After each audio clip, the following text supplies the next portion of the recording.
You want to fail fast. You want to make as many mistakes as fast as you can. What would you say is the most annoying thing on a daily basis? When somebody schedules calls for 6 hours straight in one single day. Giving back always feels good. It's always fulfilling. Things break down on the very first step of communication. So the less you suck at it, the better your life will be. What's your biggest fear?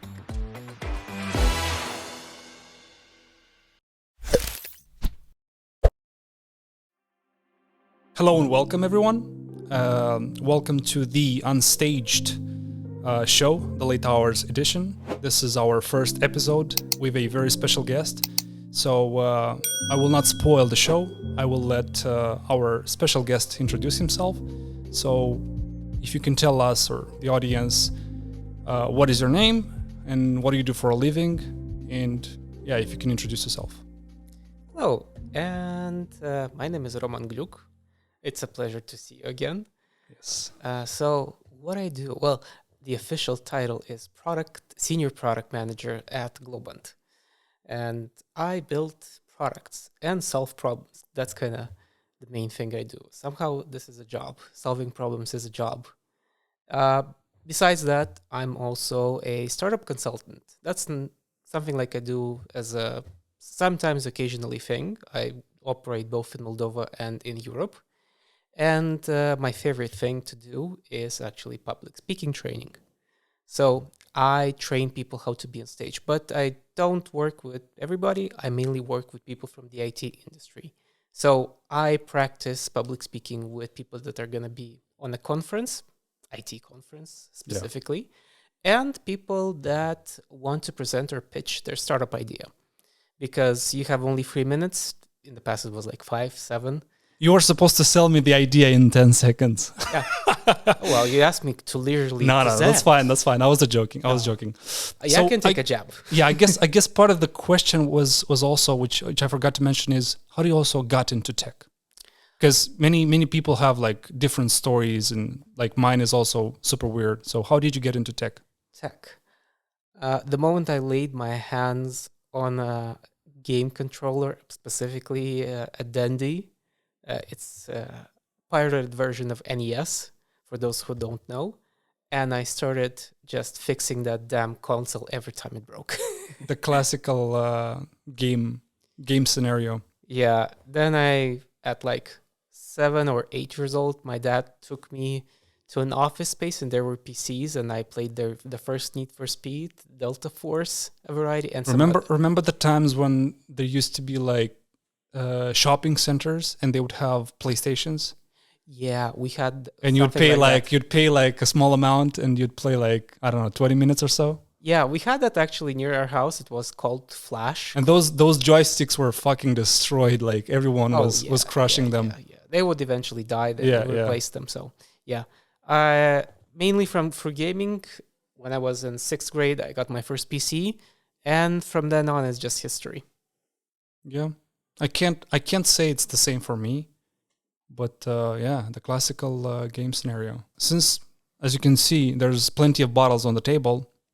And since we live in Moldova, we like to do things a little bit different here, and we like to specifically have different drinks. I would argue we even have the best of the drinks when it comes to wine specifically. And since this is our, let's say, cultural thing, I was planning to have these after hours shows by playing a game. So the game we'll play is we'll have some wine tasting and guessing of sorts. So what we'll do is you will be presented with, or every guest, you in this case, will be presented with 2 bottles of wine, 2 types of wine. You will try to cover your eyes and not cheat. I mean, you're already cheating because you're into wines and stuff, but we'll pretend you're not. So you'll cover your eyes. You'll pick a bottle. I will pour some wine from that bottle. And but first of all, I'll introduce what kind of wines do we have on the show. You'll pick a bottle. If you guess, after you take a sip, if you guess the bottle, then you take the other bottle as a gift after the show. And if you don't guess, then you take the bottle you didn't guess, so that you can find more about the bottle which you didn't guess. So those are the rules, and we'll reveal the answer at the end of the show. What do you say? I'm gonna snag that Sapiravi from Jutana Winery. I mean, we'll see if you guess. Yeah. So if you do guess, that's the thing, man. I don't know. I mean, I can make an exception for you. We can gift you the Gitana winery thing. No. Let's play fair. All right. So No if you want to play fair, the game is on you. But yeah, let me introduce the wines, and then we'll play the game and see what happens. So. So we have two brands of wine. First one is Saperavi. I mean, both of them are Saperavi, just different brands.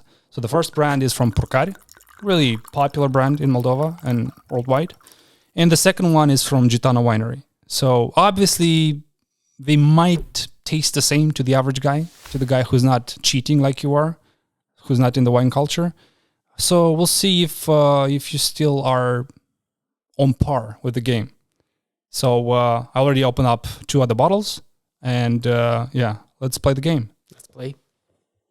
Right. I need your glass. Okay. So I close my eyes? Yes. And please pick a bottle. Like point to. No, you have to switch them. I saw. Yes, I will play. Pick a bottle. I'll go with the one on the right. One on the right. Which right? My right. Just point to it. This hand. All right. So this hand will show it to the camera. I mean, it's not gonna be. Yeah, people are probably not gonna see it. So we'll pour this one. Let's see if I remember the taste of one of the wines. I'm very familiar with one of them, not that familiar with the second one. Although I'm pretty sure they're both super solid. All right, so you can open your eyes and take a sip from the bottle of wine which you have picked.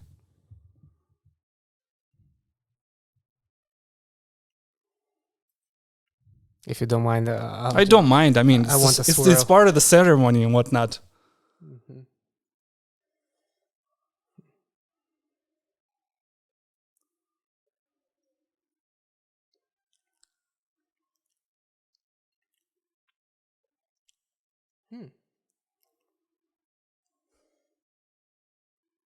So which one is it? How do you think? This one is very heavy on tannins. Well, we would expect that. Yeah, just take a wild guess. I'm curious if you can spot it right on or... I don't want a wild guess. I want to take the Saperavi from Gitana Winery, but it's actually hard to understand.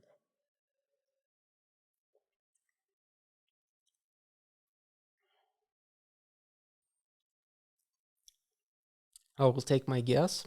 If I'm wrong, it will be a shame, but then I would say Purcari has definitely improved. I would say this is Purcari.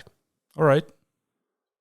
What is the answer? The answer will be revealed at the end of the video. Okay. I wanted to show you something to see if you can recognize it.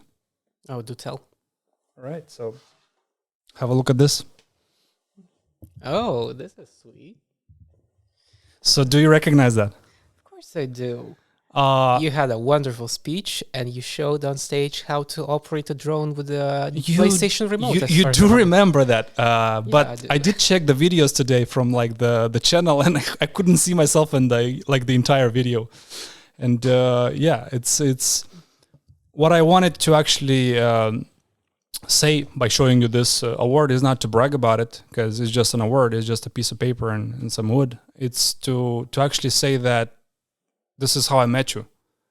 And this is how we got to know each other, starting from the coaching and mentoring of like the presentation stuff until the actual speech. And you also had a speech on the stage. And then I thought, oh, this guy's good. This is an interesting, interesting story how we met. I was always curious. You mentioned your name's Roman Gluck, and I was like, what's the story behind the change behind the Gluck? Because yeah, there's definitely been a change.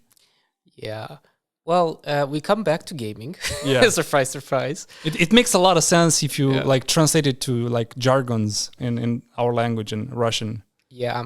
So I was playing an MMORPG called Mu Online, specifically Alienation, Mu server.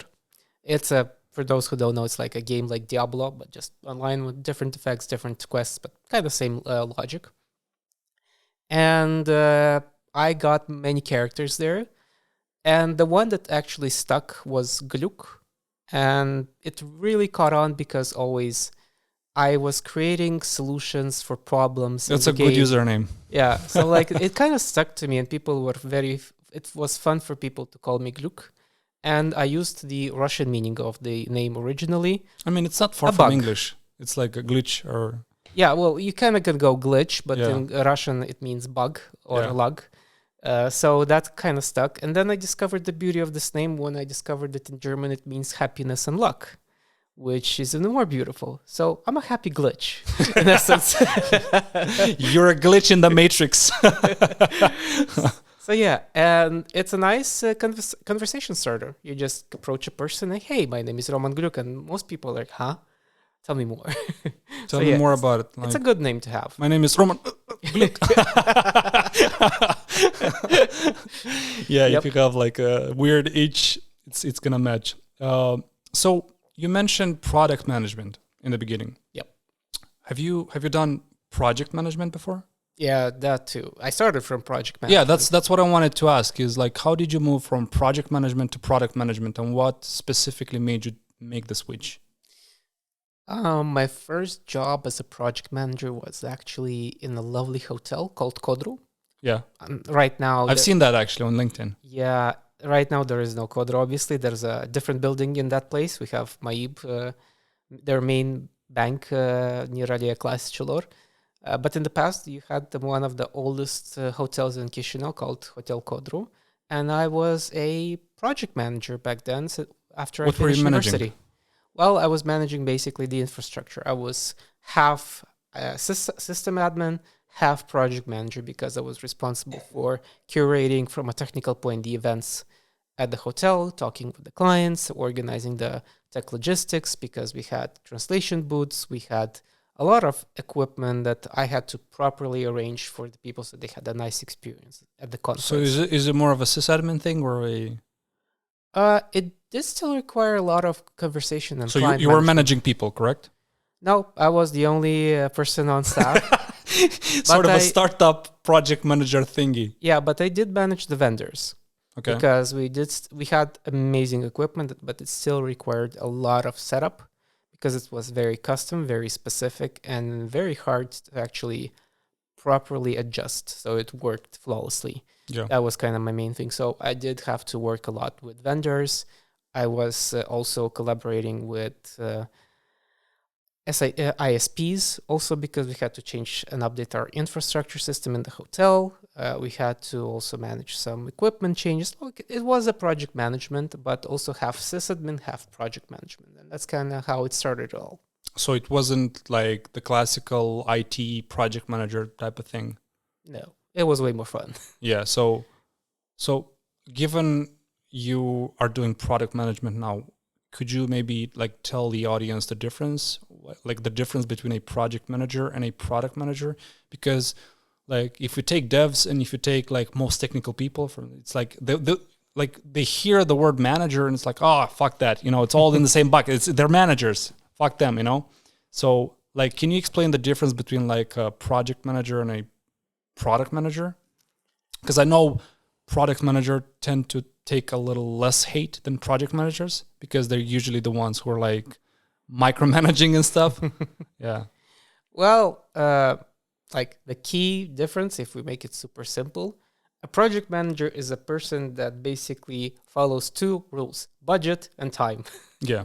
So they can ignore what is delivered. They can ignore the quality. As long as it's shipped on time and in budget, they are happy. And I'm, of course, making it very crude and very simple because that's what I did. I had a deadline. I had a budget. I had to deliver. And that's basically what the project manager cares about most. Whereas a product manager cares about the customer. I care, does my customer have a good experience? Because depending on do they have a good experience, depends if they give us money. So that's kind of the essence. But both project manager and product manager do one very essential thing that is common for both of them, and that is stakeholder management. Yeah. So that's a very thing that unites them both. They both manage stakeholders, and they make sure everybody's happy. And if you allow me just one more thing, that's going to confuse you even more. product managers actually today have a specialization. I don't remember all of them, but do you remember there was in the past a very popular profession called growth hacker?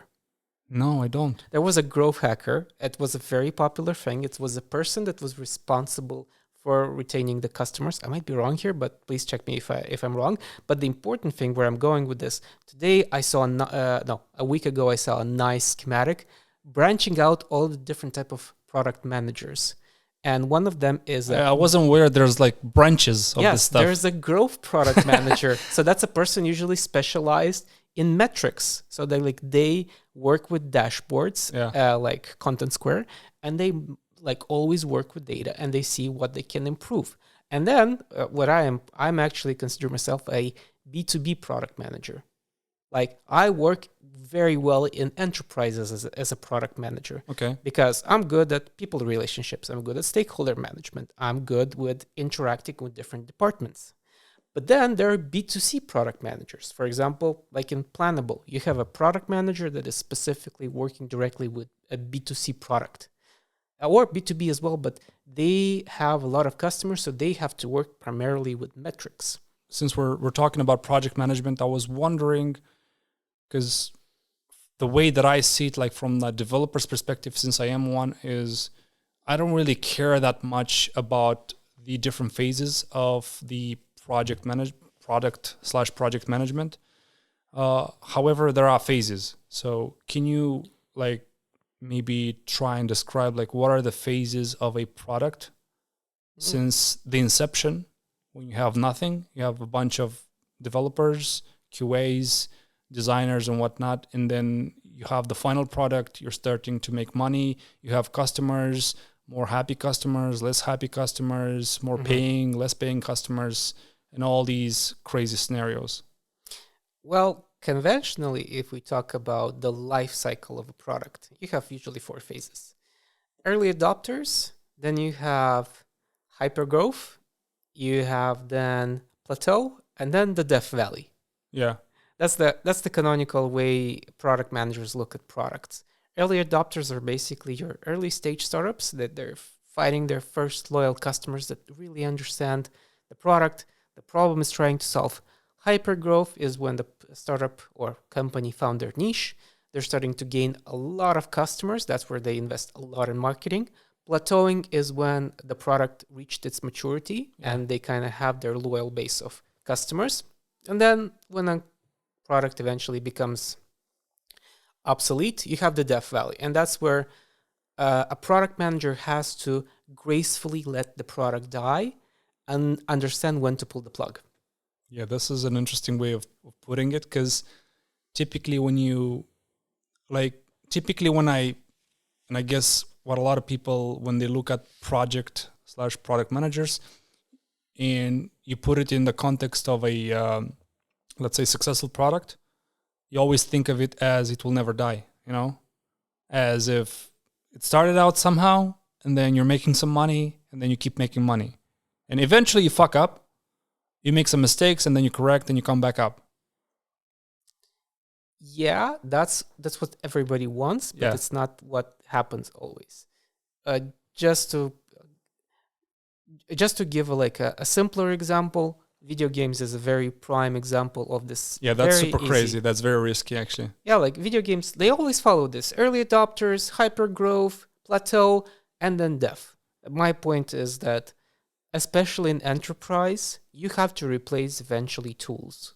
And they follow the exact same logic. You have a business, a big business, and they have to develop their own tools, either they want it or not. Yeah. So they develop a tool that usually takes 5 to 10 years until the tool reaches its maturity. Then the tool gets like 5 to 10 years of good life when the tool is used, and then it dies. Yeah. Very slowly, but dies. Why slowly? Because enterprises are very hard. The bigger the enterprise, the harder it is to decommission a tool. That's the conventional life cycle of a tool in enterprise, but sometimes it happens a lot faster. And the tool is developed in like 2-3 years. It lives for 5 years. And And then slowly it's decommissioned in around of like 3 to 4 years. Given what you said, I guess my following question would be, as a company, how do you parachute yourself into the next big thing? How do you make sure your fall is not as painful? Maybe I want to understand better your question.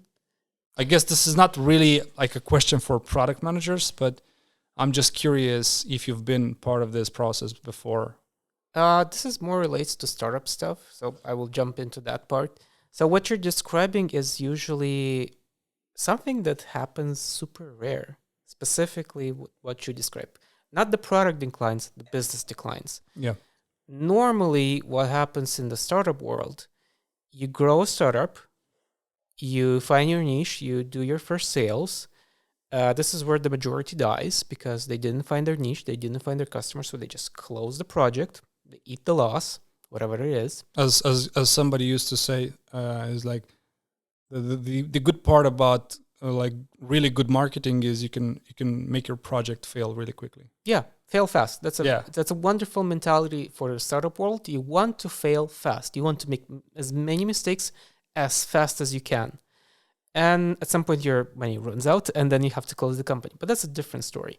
Because the next step, okay, let's say you survived somehow, then the next step, you want to aggressively invest into marketing so you can get more capital, more money into your startup, or you get an investment. And then you grow again and again and again until you either go to the stock market and you start sharing shares, become public, or the other thing, you are bought out by a bigger company, and that's your exit. But that's the main exit for a lot of companies. They grow big enough to be bought. Yeah, but what is big enough? Because if you look like super big companies like Meta, they're so big you cannot measure it. Like they just keep buying stuff left and right, competitors, everything that's coming up, and it's somewhat compelling. They just get bought. Well, then the question is, why do big companies buy startups or different companies? They just, I guess, want to buy them to kill them or buy them to own them. It's one or the other. They usually do it for as you said, buy to kill them because they're competition, so we want to kill them. Yeah. Buy to own the technology or patent, or buy or own the talent, the people there.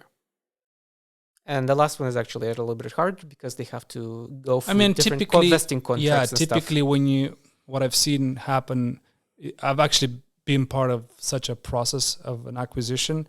Typically when you get bought by somebody, it's some kind of a hands-free acquisition. So they buy you, but they say, look, we're not going to come in here and enforce our rules. You do whatever you did before, but just so you know, you're owned by us. So you owe us this much revenue per month or per year or whatever, and do your thing, and it's hands-free. And I've seen this with many companies. But coming back to businesses, like if a business dies, it usually dies because of a lot of mistakes. And usually what I've seen historically speaking, from a lot of cases, if a business gets to that point, they usually don't recover and they just die. Yeah, it sometimes can be just a stupid marketing. Have you seen the thing with Budweiser? Not Budweiser, Bud Light in the US.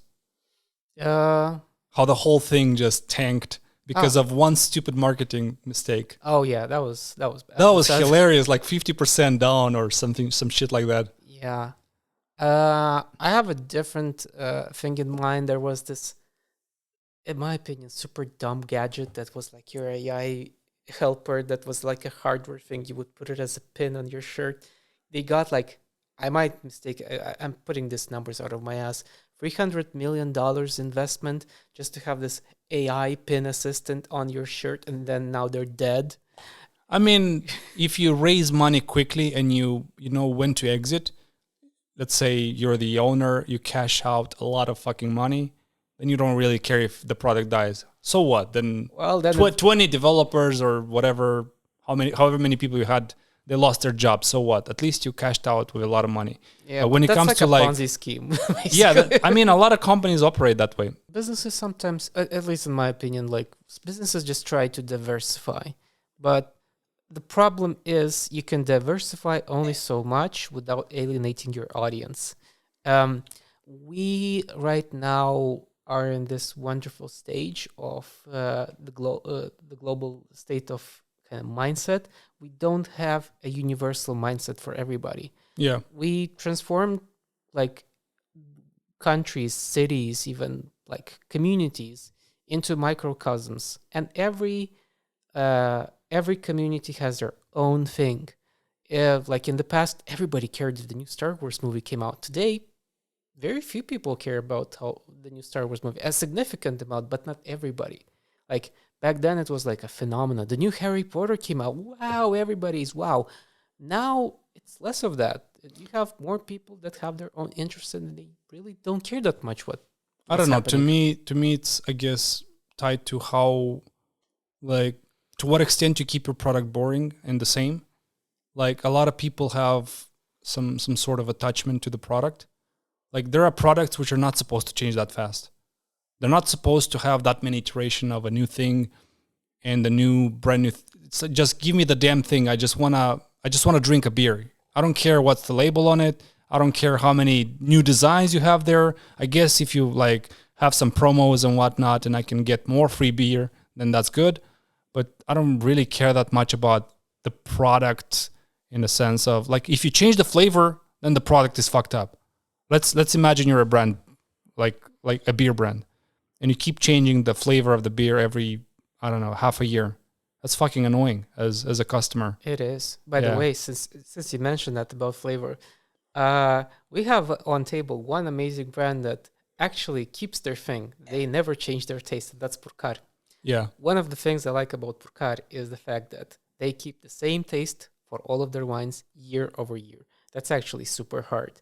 I have a lot of respect for the company, although for me, Purkar is not something I like actively seek because I already know the taste. For me, it's interesting to find new tastes of wine. Yeah, but in the discovery of finding a new taste, let's say you find something brand new, you like it very much. Yeah. And if you're a guy like me, you're very predictable.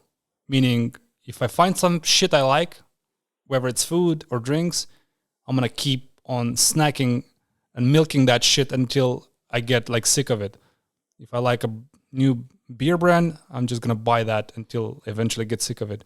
The same with wine, food, and whatnot. So imagine you're drinking like, I don't know, a new favorite kind of wine, and they just fucking change the flavor. It's like no longer the same thing, you know. It's like there are some products I would argue it's also applicable in IT, where if you like you can like make small minor changes, but if you drastically make changes, then it just changes the identity of the product, and it's no longer what you bought the product for. It's no longer what you signed up for, you could say. Yeah, well, here I would say it's a question of staples. For example, for me, wine is not a staple. I I don't have my allegiance to a specific wine. I'm happy to discover new wines constantly because from year to year you have different conditions, and each year you might have a different type of wine from the same winery, and I'm quite okay with that as long as it's good. Just like if I find a good wine that I like, I just buy 3 or 4 stacks of them, 24 bottles or something, and I just keep it in the cellar so I can drink it and enjoy it. Yeah. The thing that you're describing is more common to staple products. For example, if my finance app that I use to track all of my expenses and it changed overnight. Yeah, the fucking banking, man. That I would be annoyed. That's so fucking like I am, I guess, thankful to the banking apps that we have. But the moment they slightly change the UI, it's like, where is that fucking, I want to see the transactions. Why can't I see the transactions? And then I find out they hide it somewhere in the menu for some button and whatnot. And that's fucking annoying. Like, just keep it the way it was for at least half a year. I'd be really, really grateful. Yeah. Do you know what's the answer? The answer to like this ability to do a lot of different niches, to do a lot of, it's to be like Samsung. Yeah, I mean, Did they know how much they do? They have medical equipment. They have everybody knows Samsung as technology, like I like phones. I like what they do with Apple. They could easily kill Apple, but they wouldn't make that much money if they did, because they're selling their screen. Yeah, they're selling the screens To Apple. They could choose not to, since they're a competitor and they hate each other. But why? But they do, and they actually make more money in the process. Exactly. So Samsung does phones. We all know that. Samsung does TVs, refrigerators, washing machines. Nice. Then we start with the more interesting stuff. Samsung does medical equipment. Obvious. Kind of makes sense. I didn't know. Samsung has insurance. There's a separate entity of Samsung that does insurance. You mean medical insurance? No, just insurance, just regular. Like for cars and stuff? Yeah. That's so fucking weird. Then Samsung does military equipment. Military.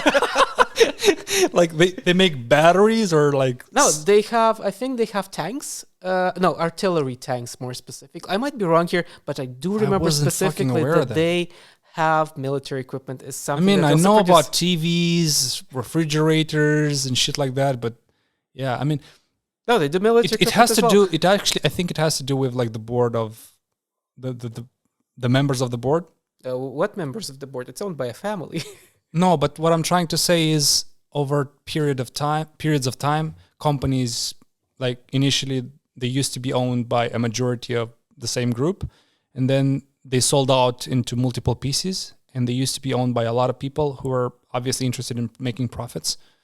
And you have companies who started out being a leader in an industry, and they branched out so fucking far because they were just strictly interested in making more profits. Yep. That you have a company which makes about everything. And I mean, I'm not sure if this is a good thing or not, but I guess if they're still the best, then fuck it. Why not? With Samsung, it's a very specific case. If you never searched it, Samsung is owned by a family. Specifically, one dynasty. Still to the day? Yes, dynasty of family. And in Korea, it's very interesting. If you die, like as a business owner, I don't remember personal property, but as a business owner, if you die, 50% of the company goes to the state. And Samsung... I heard something like that. Samsung has been doing such sketchy stuff just to keep the family in the company, restructuring in such a way so they still keep the company owned by the family. You can watch to keep the company owned by the family, like, yo, we need to get our daughter married as soon as possible. We want to keep the company to the family, I guess. Yeah, it's complicated. I can't recite all of the interesting stuff they did, but Samsung is a family-owned company, and if you're curious, you should watch a documentary how Samsung still keeps it in the family. This is really interesting. Pun not intended. Yeah, like the more I study companies and the way they operate, it's more like, okay, this is really interesting, and I didn't know a lot of things, like how companies start out and then how they progress and then how they branch out into doing different other things. Yeah, really good stuff. That's what I do constantly. Like one thing that helps me be interested in the domain, constantly studying business models and history of different companies. Like what I would, I guess as a beginner when I started out, coding and stuff, didn't really care. Just pay me enough money and I'll just do whatever. I don't care. But now that I grow more and more, coding becomes more of a boring task, whereas I know what to do, especially with the AI and whatnot. And I'm more curious, how did this company become the thing which it is today? I have an interesting exercise for you. Yeah. So Starbucks, I think you're familiar with the company. Yeah, I heard especially when they started making waves, started out of nothing and became the biggest thing.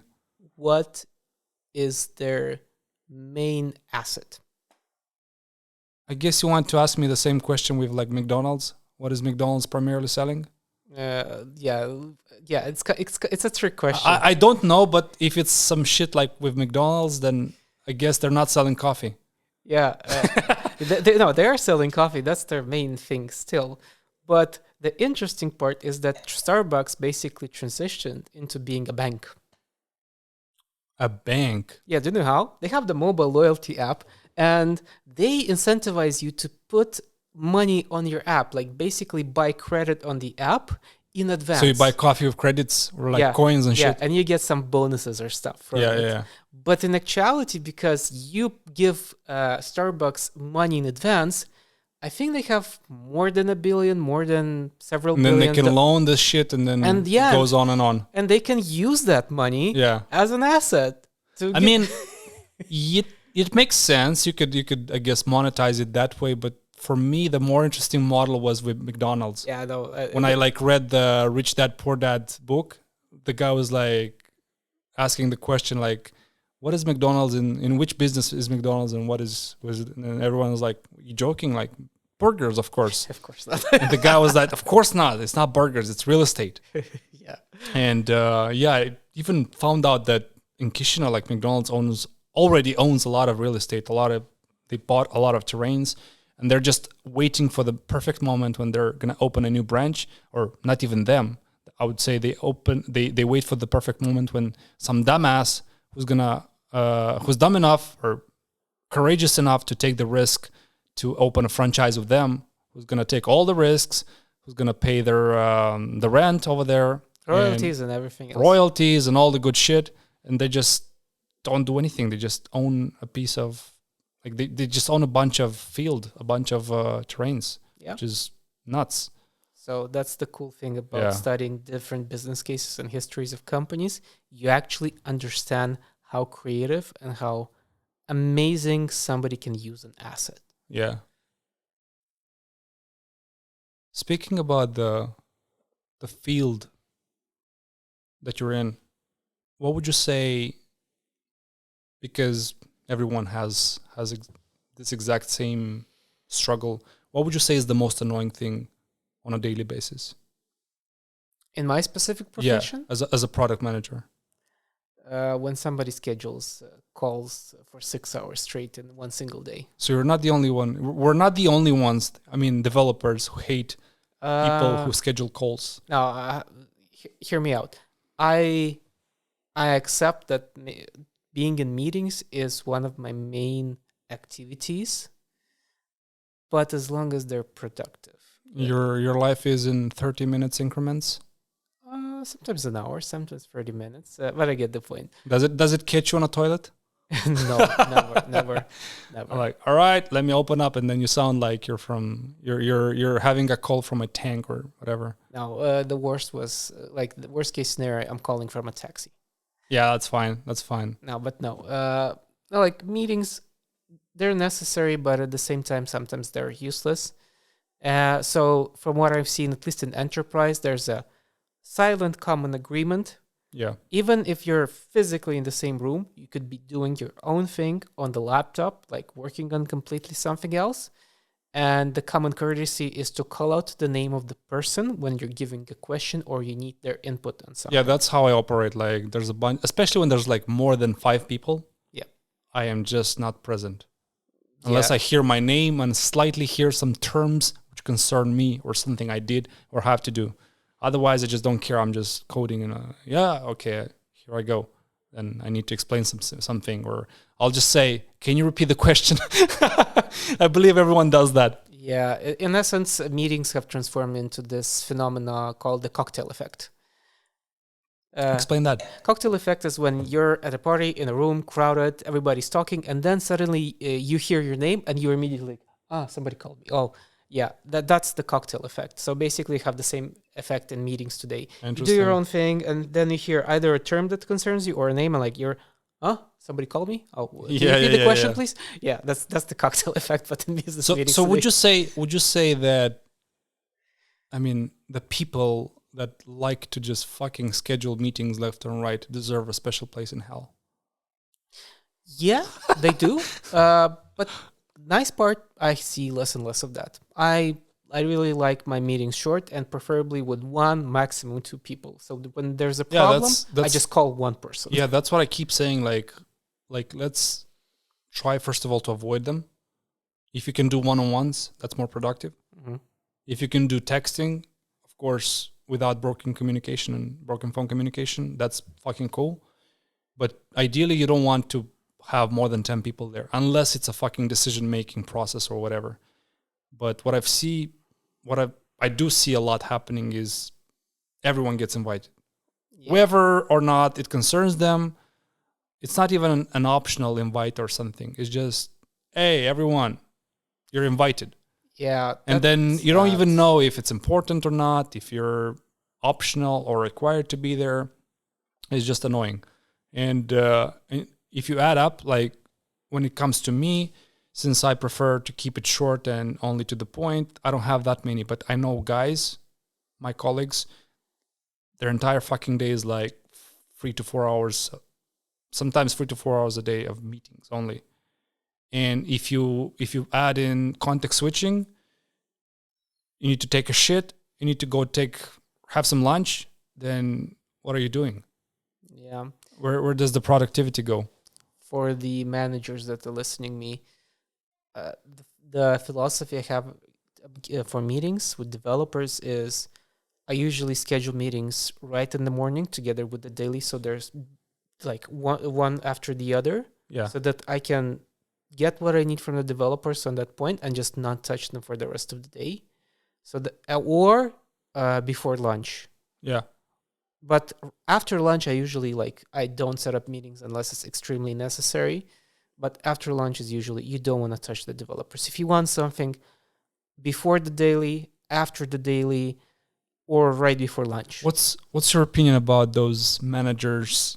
I mean, it doesn't concern product managers as much, but I guess it's more related to project managers. Those managers who constantly ask you, when will X be ready? Or do you think will X be ready by the end of the day? You said X was going to be ready by the end of the day, but I don't see it ready yet. Well, we're coming back to the start of our conversation. Yeah. A project manager cares about budget and time. No, but let me, I guess, rephrase the question. If you were to be a project manager, what's the nicest way of asking when will X be ready? Without directly asking the question. I usually ask directly the developer, hey, ballpark estimation, when do you think this is going to be ready? If he tells me in 2 days, I just add 1 day on top. Yeah, and the important thing I usually emphasize, I will not keep you accountable for this estimation. I'm aware some things might go wrong. I guess that's why a lot of people are they just don't want to voice it out, because then once they did, then it's the hill they're gonna die on. You said it, then you must comply. You must achieve it. That's wrong, and that's not agile, because in agile, I know, but a lot of managers do it, and that's why I guess people avoid answering this specific question. Usually, it's managers that are not from IT. So what I tend to do, like an exercise with them, is like I tell them, what do you think is better? If I tell you it's going to be done in 2 days, I do a shitty job to comply with the deadline, but then a bunch of bugs come in. And then I have new tickets, which take another day or 2 days. Or I'm going to say it's going to be 4 days.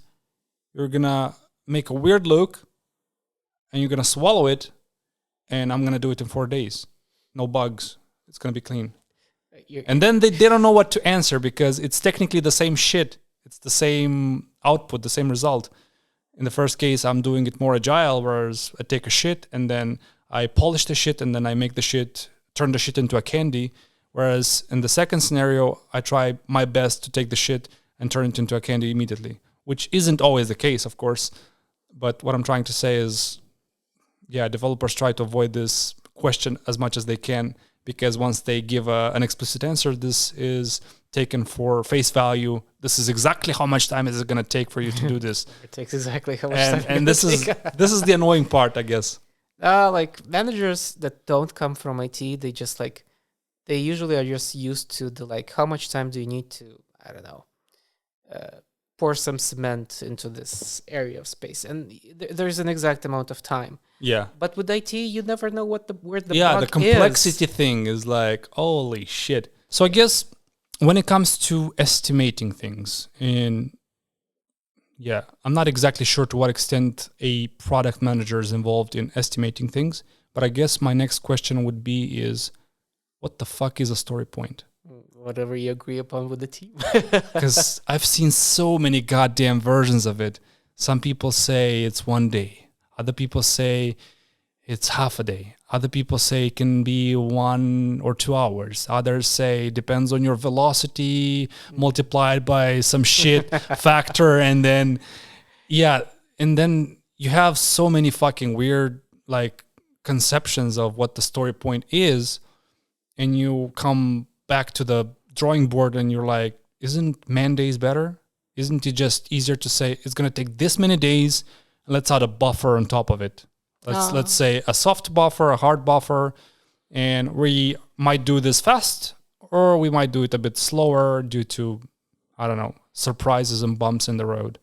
And at least you have days instead of stupid ass measurements, which mean nothing. It means everything to everyone.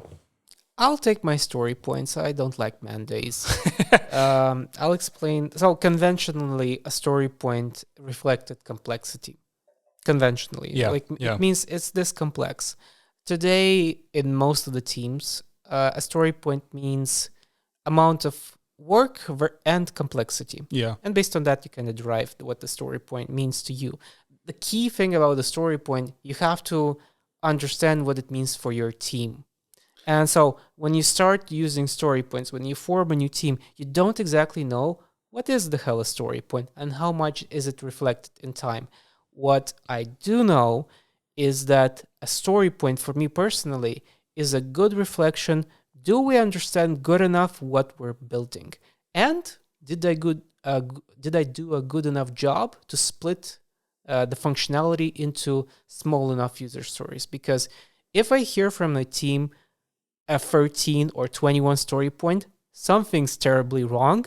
I have to ask a lot of questions. Usually doesn't go above like 8 or 11. Yeah, like, well, when it's 8, I'm already like, Yeah, that's too much. Maybe you should split it. Yeah. But I guess my question is, since we're talking to a product manager, my question is, how do you sell this metric to the stakeholder? Because if I were to be a client, I wouldn't give a shit about story points. I would ask, how many months or days or quarters will it take for me to have 20 features which are labeled and they have specific ACs and they must be done? Like, how much time is it going to take? And also, I'll give you some buffer on top. Yeah. Well, how do you sell the idea? For education, of course. That's the only way to sell it. Because when a customer comes, we have to educate them how we work. We cannot work how they want. We work how we know is best. And we have to educate them what is a story point, how we do estimations, and how we can do high-level estimations, how long a project will be developed.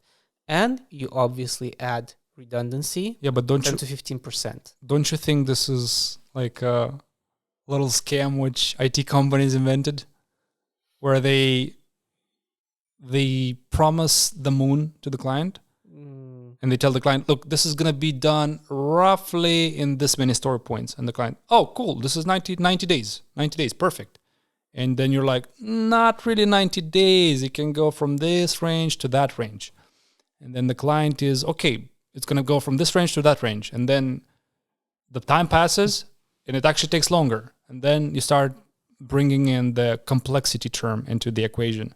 And you tell the client, look, things are actually more complicated and a story point actually means this. And since we agreed on this many story points, we're actually good on paper.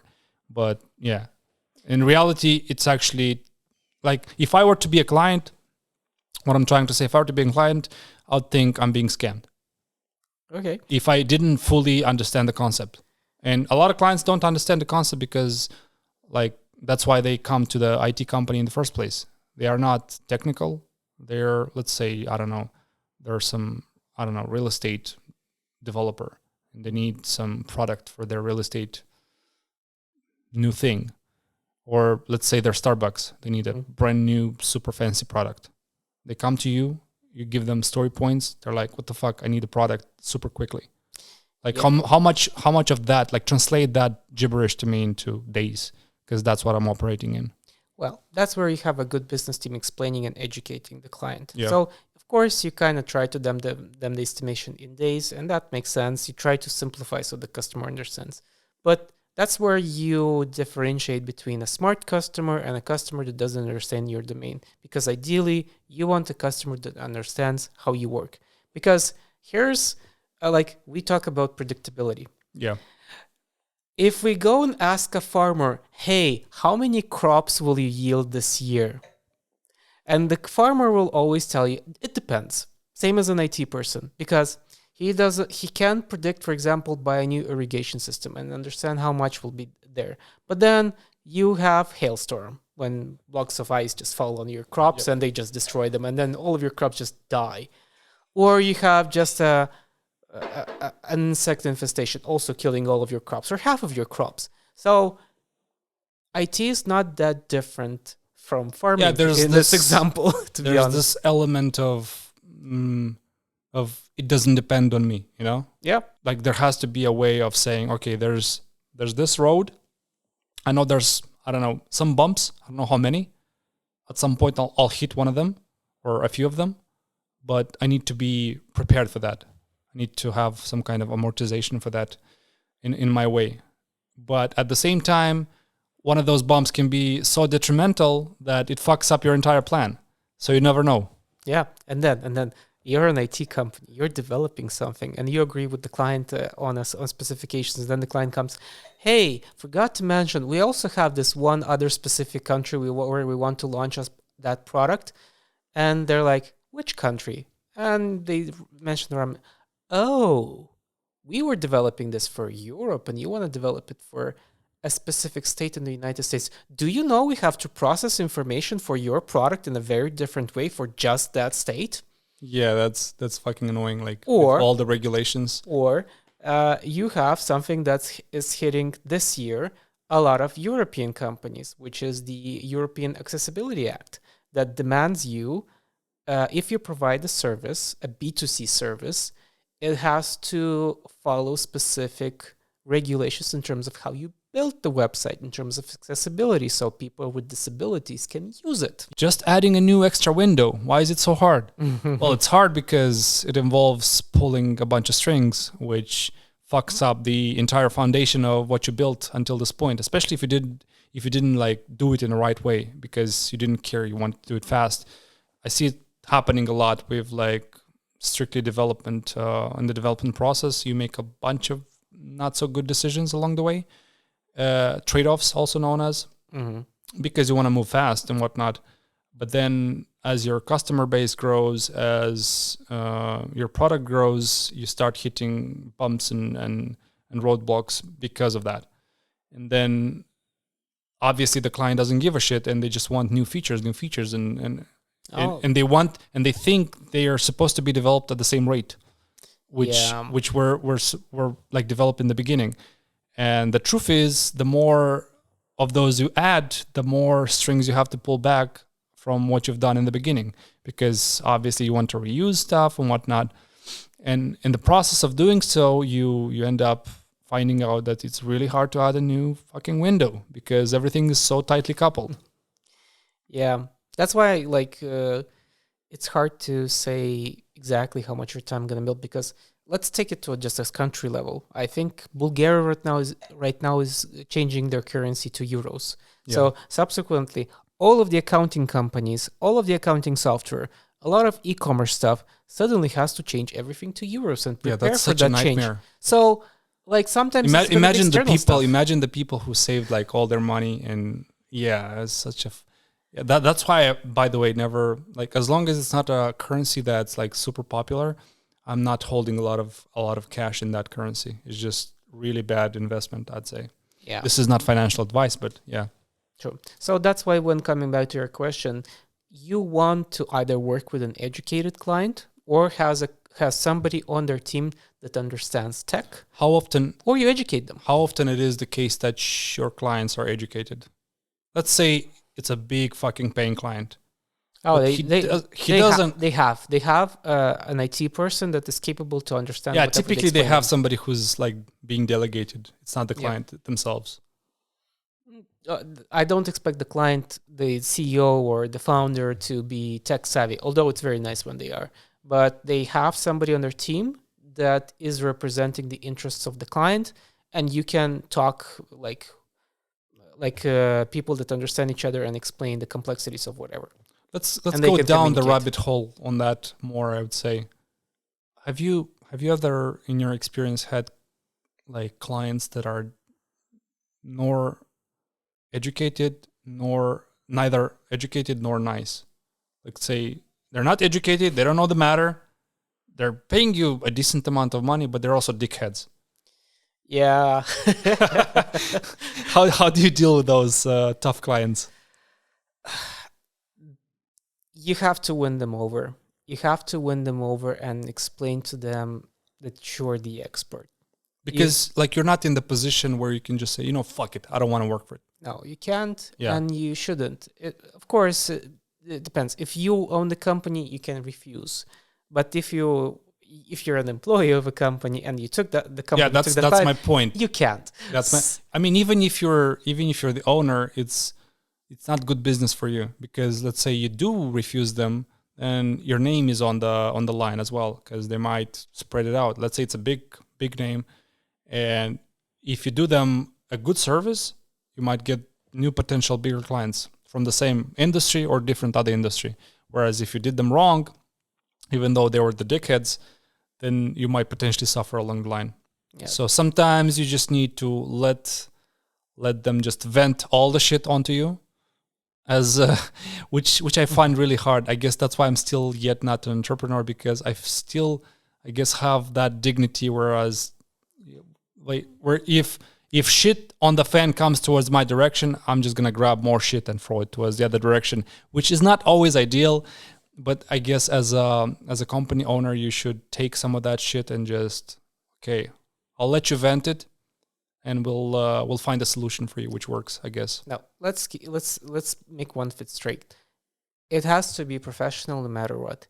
Can they behave like dicks and be Yeah. very dismissive? Yeah, that's the right as a client. That's where my job comes in, to educate them. What exactly did they buy? They bought my services, they bought my brain. So if you paid for it, you have to use it. And that's where I go through the effort, maybe for the first 10, 15 hours of collaborating with the client. I explain to them, hey, here's my expertise. Let's walk through your features. You want this. Cool. Let me ask you a bunch of questions, how you see it. Also, it gives me a nice perspective to understand what he expects from the product. And through those questions, I educate him how little he knows about what he wants to build. Because I explain, okay, you want X, then you get Z and F. Yeah. So you have to go through the educational process. That's what distinguishes a good consultant or a good service provider. You have to educate the client. And here's a paradigm. We want all to have educated client. But how do you get educated clients if you're not putting in the effort? So if we want a market where we're working with different partners, we have to educate them. Because here's the tricky part. We are the experts. Yeah. We have to always remember that if somebody comes and buys our services, we're the experts, and we have to position ourselves as experts and always say, hey, you pay for the services. If you doubt my expertise, ask me all of the questions you want so I can show you why you should trust me. Yeah. But actually, in my opinion, that's my job, to show that I'm the expert and to help them understand what they exactly bought and what they want to build. So that's kind of my opinion on this. But Have you had situations where the clients were real dickheads, and then you win them over with expertise, a lot of Q&A, a lot of sessions where... yeah, there was such a case. It was a very specific. Have you had cases, let's say, when somebody else was in your position and you had to fill up their shoes, only to realize they did a really shitty job at communicating with the client, and the client was always pissing on you? Not that specific scenario, no. But let's say somebody else before you did a really crappy job at communicating and at showing expertise, so that the client actually trusts what you're doing instead of questioning and doubting you. And then you come in and like, okay, let me show you how it's done, and then the client unloads all the shit on you? Not from this exact perspective, but I do usually come into projects that are in somewhat of a chaotic situation. Yeah. Well, the professional thing is to never shit on the person before you, because there could be a multitude of reasons why they couldn't manage it. Maybe it wasn't their type of project, maybe it wasn't their field of expertise, and yada yada. So I never shit on the person that was before me, and I worked in fairly complicated projects, chaotic projects that had barely any documentation. It's just mud work. You have to put your sleeves and start working. So speaking of projects, what's your favorite industry to work in? If there could be one, Let's say niche, like industry, like let's say gaming, or I don't know, education. Fintech, education. Education. It would be education. Yeah. Well, we are on the same page on this one. I didn't mention that my degree is in education. Yeah. I'm a bachelor's in education sciences as a teacher. I actually wanted to ask science. you. Yeah, I actually wanted to ask you, how did the job, or because I've seen you were a teacher at the technical university. How did that go? Are you still the teacher there? No, unfortunately not. Although if there would be an opportunity, I would come back. Yeah. It was amicable. I was nicely invited to be the teacher of personal and professional development, which was quite nice. And it was during the COVID period, so which was kind of perfect. I could do it remotely, but then COVID stopped, and like I couldn't come to the office, so unfortunately we had to pause. But I sometimes come as a guest lecturer there. That's really cool. I always thought of like giving back to where I came from, I guess, because now there's so much information, and yeah, I guess giving back always feels good. It's always fulfilling. It is. Yeah. Back to projects though. I asked you about your favorite industry. I guess my next question would be, what's your favorite project type? Do you like more chaotic type of projects or more stable, bureaucratic? Bring the chaos. No, bring the chaos. So you mean you love startups more than you love, let's say, product companies? Oh, enterprise is also a lot of chaos, so it doesn't matter. Yeah, but enterprises, typically what I noticed is they tend to have a lot of bureaucracy. Yeah. A lot of processes in place, strict things where you can't really go sideways. You have to do things a certain way, and it has to go a few levels above and beyond you. Whereas with startups, you can just be the one-man army. You don't give a shit. Like, True. You can just, as a developer, you can start picking up pipelines. You can do DevOps. You can do a little bit of front end. You can do a little bit of everything until eventually you start growing, and then you delegate this to dedicated people. And inevitably you become an enterprise.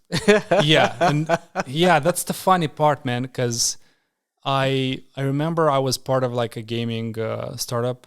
I really fucking loved the beginning of it, and I slowly started to not like it, like over the time, because I started to see more and more bureaucracy, and I'm more of a bohemian free guy type of thing. Like, I like flexibility, and the truth is, the bigger you get, the more processes you need to put in place, because you need to have processes in order for there to be some kind of order.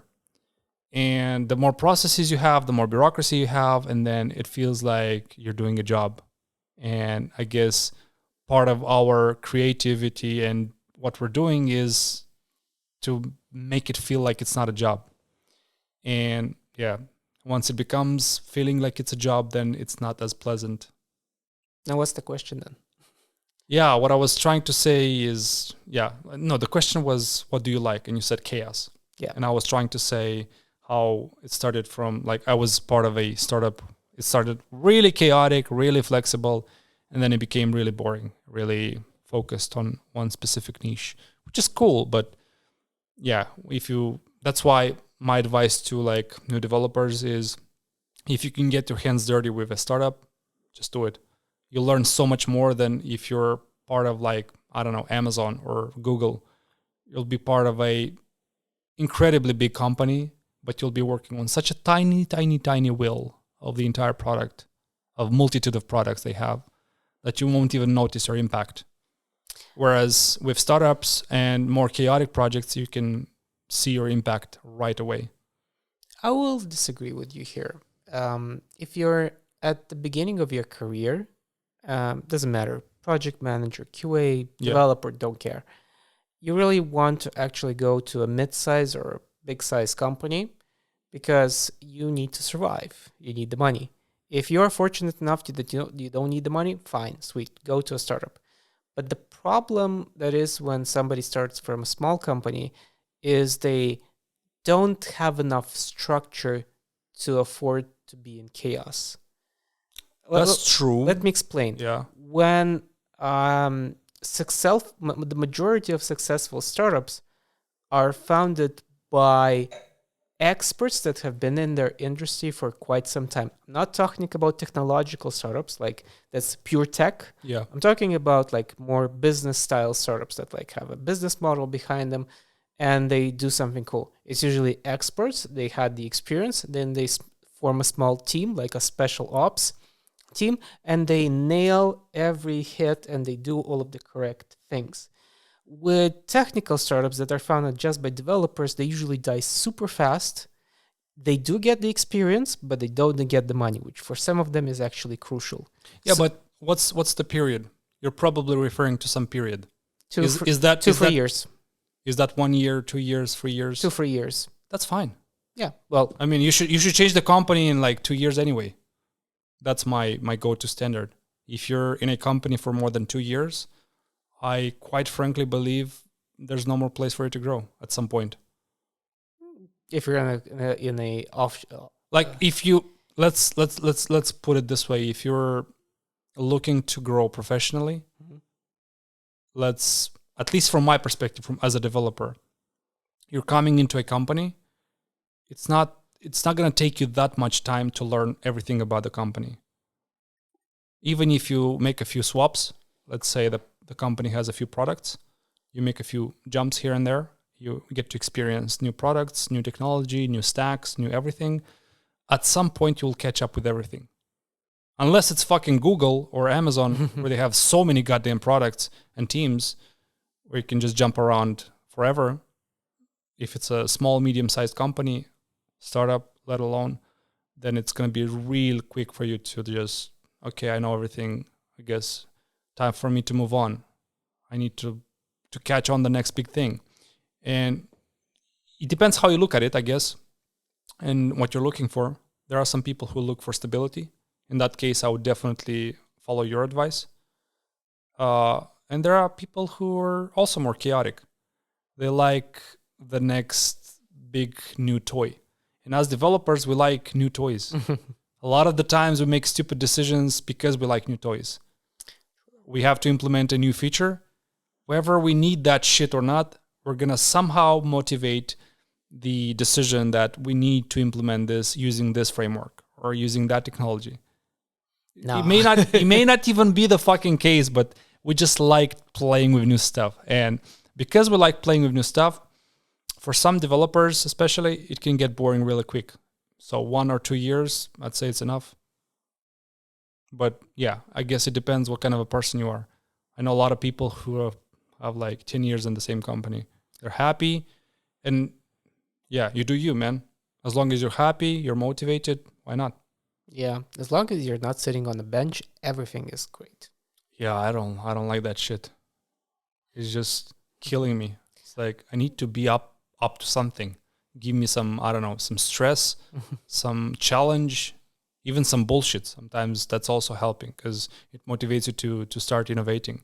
Of course, if there's place for innovation. Obviously, there's so many things I want to talk about and so many things I want to ask you, but so little time, which perhaps means we will perhaps see each other again. But not to say the least, since we are on a interesting topic, we discussed about companies, about project managers. I'd say it's time to maybe dive into what managing is about, which is people. So when it comes to people, a lot of what happens with people is interaction, communication. And before I dive into my question, I guess I want to give you a scenario, and I'm curious how you will answer. So let's imagine you're a professional sniper. Ooh. And you have 4 targets.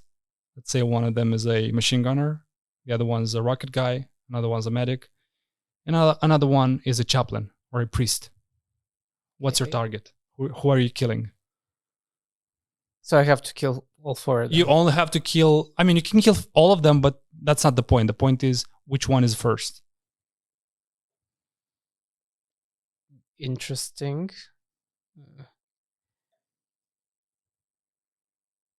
Can you give me more context on the mission? Not really. Okay, so I'm obliged to kill at least one of them. So as a sniper, you want strategic targets. What's your strategic first target? Well, I guess the gunner would be the first one. The machine gunner? Yes. Why so? Well, I don't see why the chaplain would be a target or a threat to me and a medic, but I'm not military versed. So I've taken this out of a video from a professional sniper, Nicholas Irving, I believe is his name, and he said they get this question a lot on the sniper test or some kind of test that they get, and the reason they choose the chaplain is because it's the biggest way to demoralize a unit. So Really? basically, they have chaplains, they have priests in these military units, and once you kill that, it basically demoralizes the whole unit. And the way to reason about it is, if a sniper can do that to a chaplain, then imagine what he can do to the machine gunner or to the. And the fact is, also, it's super easy to replace a machine gunner. You can just get the next guy in line who's pumped up and ready to go.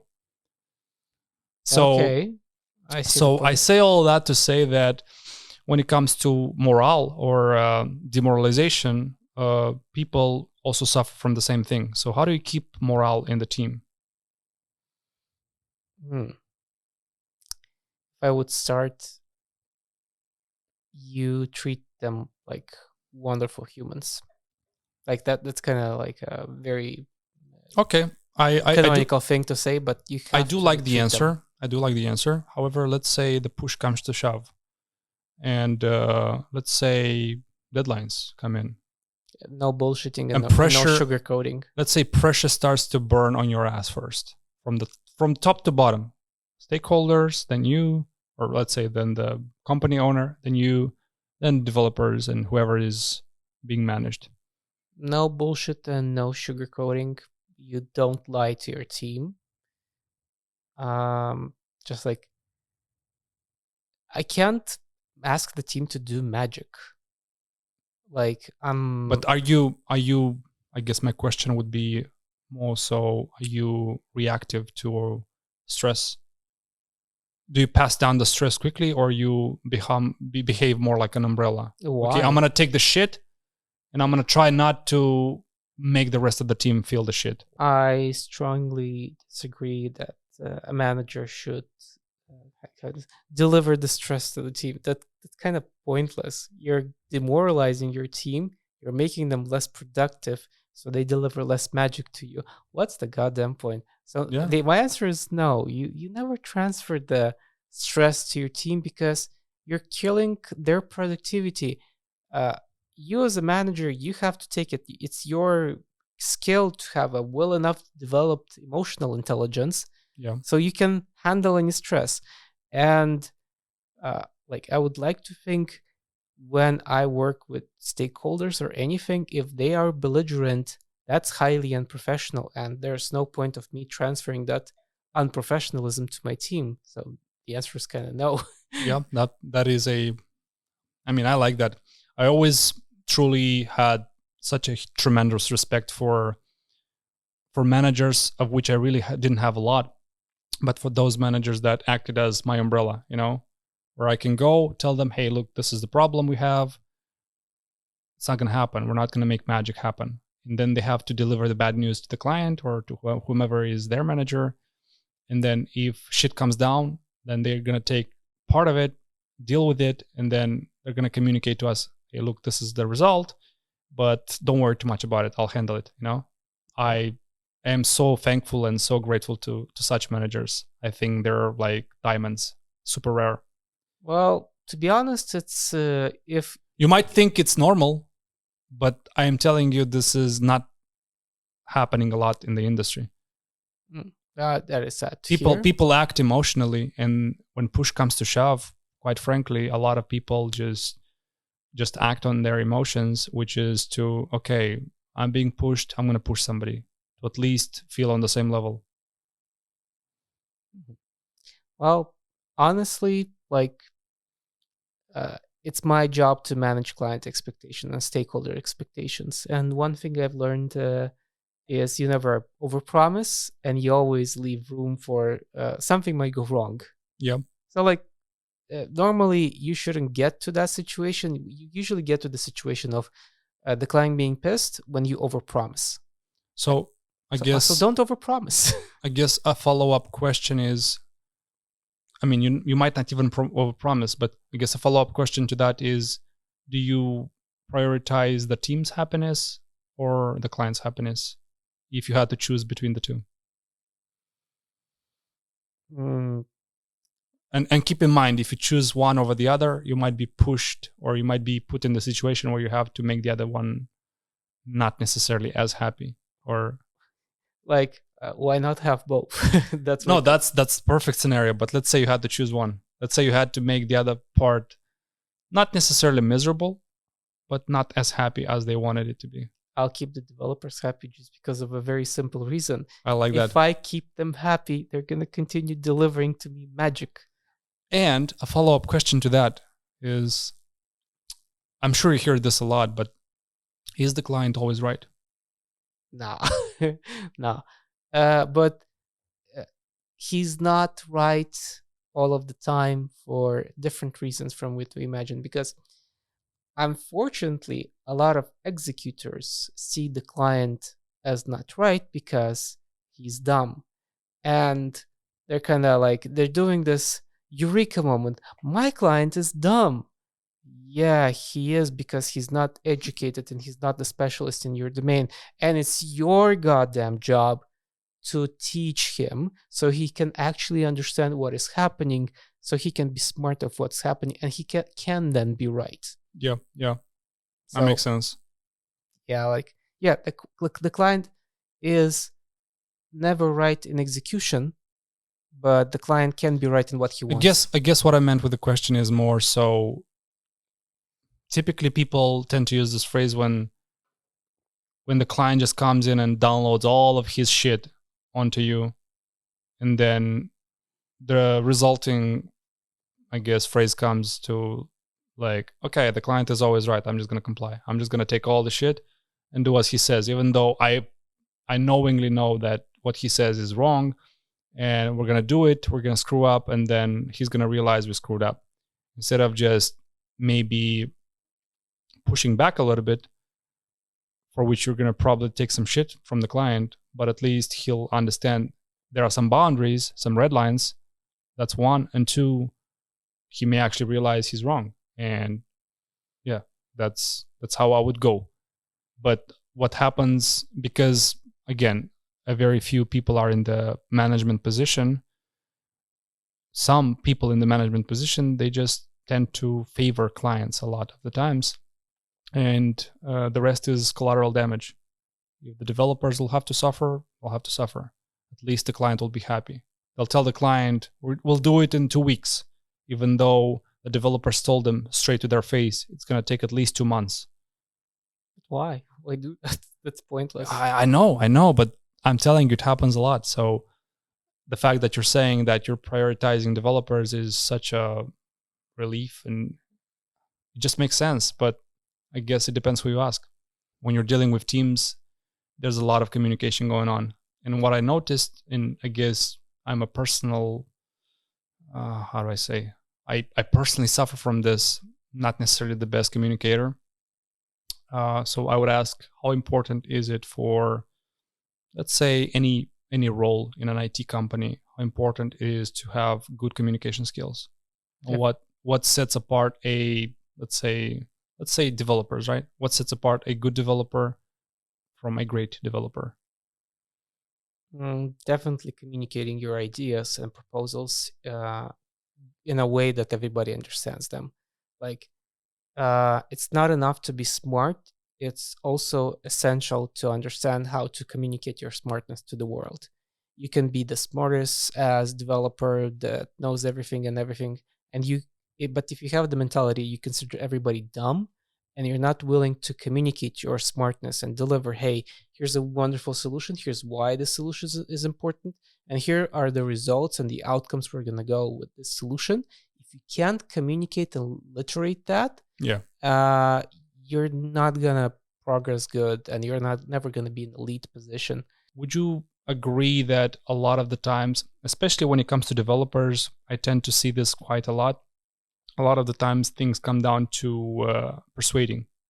So what I noticed and what I personally suffer from is in the process of persuading somebody, let's say there's a decision on what technology stack to use or what database to use or whatnot. So in the process of persuading, we tend to typically have the conversation on why X is better than Y. And this automatically puts the other party in a defensive position. And no matter what you say, it's going to fly over their head, basically. So how do you, I would say, what advice would you give people on persuading? Because a lot of the times it comes down to winning them over, and you win them over by making them feel accepted in a way, and more so by, I guess, by validating some of their beliefs. Mm-hmm. So what advice would you give people, developers?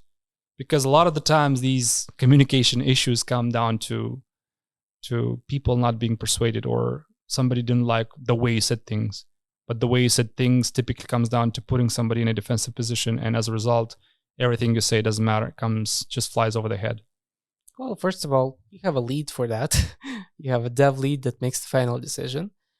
But even when you have a dev lead, you have to justify your final decision, because you can say, hey, we are going to go with this technology. It's not enough to just say that. You have to say, I value the opinions that you gave me, guys. I understand the pros and cons of the options that you provided. Yeah. We're going with the option that I enunciated because XYZ. And you have to explain, I understood, I heard everything you said. Because business requires this, this, and this, we have to also go with the solution because it satisfies these specific needs. A lot of the times comes down to trade-offs and the way you convince people. And if you're abrasive in the way you express ideas, I guess it can be a turnoff for a lot of people. Yeah. At the end of the day, when it comes to convincing people about something,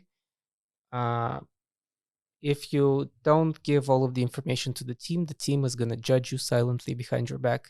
More on decisions. Like, let's say you're a new joiner. You went through the onboarding, you have some period of time in the company. At some point, it crosses everyone's mind about the status quo.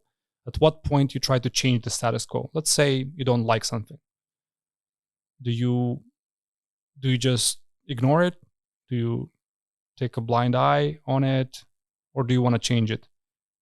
Well, a lot of the times, let's be honest, a lot of companies don't like change. If there's a structure in place, and especially if the guy who put in the structure is still in the company, he's going to be quite defensive on it. So at what point you try to bring some change, and how do you do that? I'll try to take your all-encompassing question and give you a general thinking about this. There's a general rule about fences. If there is a fence, you have to first understand why that fence exists in the first place before removing it. Yeah. I don't remember how it's exactly phenomenal called, but you have to understand why certain processes exist. That's where you start changing the status quo if you want it. You have to understand why things are the way they are currently before trying to change them. Because it's a very arrogant thing to say, to look at something in a company that just arrived and, That is not efficient. No, You no, have to but change that. no, that's what I'm saying. If you try to do it immediately, you're immediately gonna be one-sided and looked as like the enemy in a way. And they're gonna deserve it. Yeah. No, I'm not saying that's the case. I'm saying, let's say you're accommodated a little bit. You went through the processes. You know how things work, and I guess it's time you share your input with the peers. And what would you say is the way to do it? Is it the case?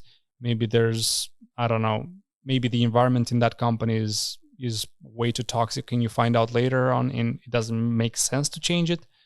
Sometimes the easiest change you can make is just leave the company. True. Yeah.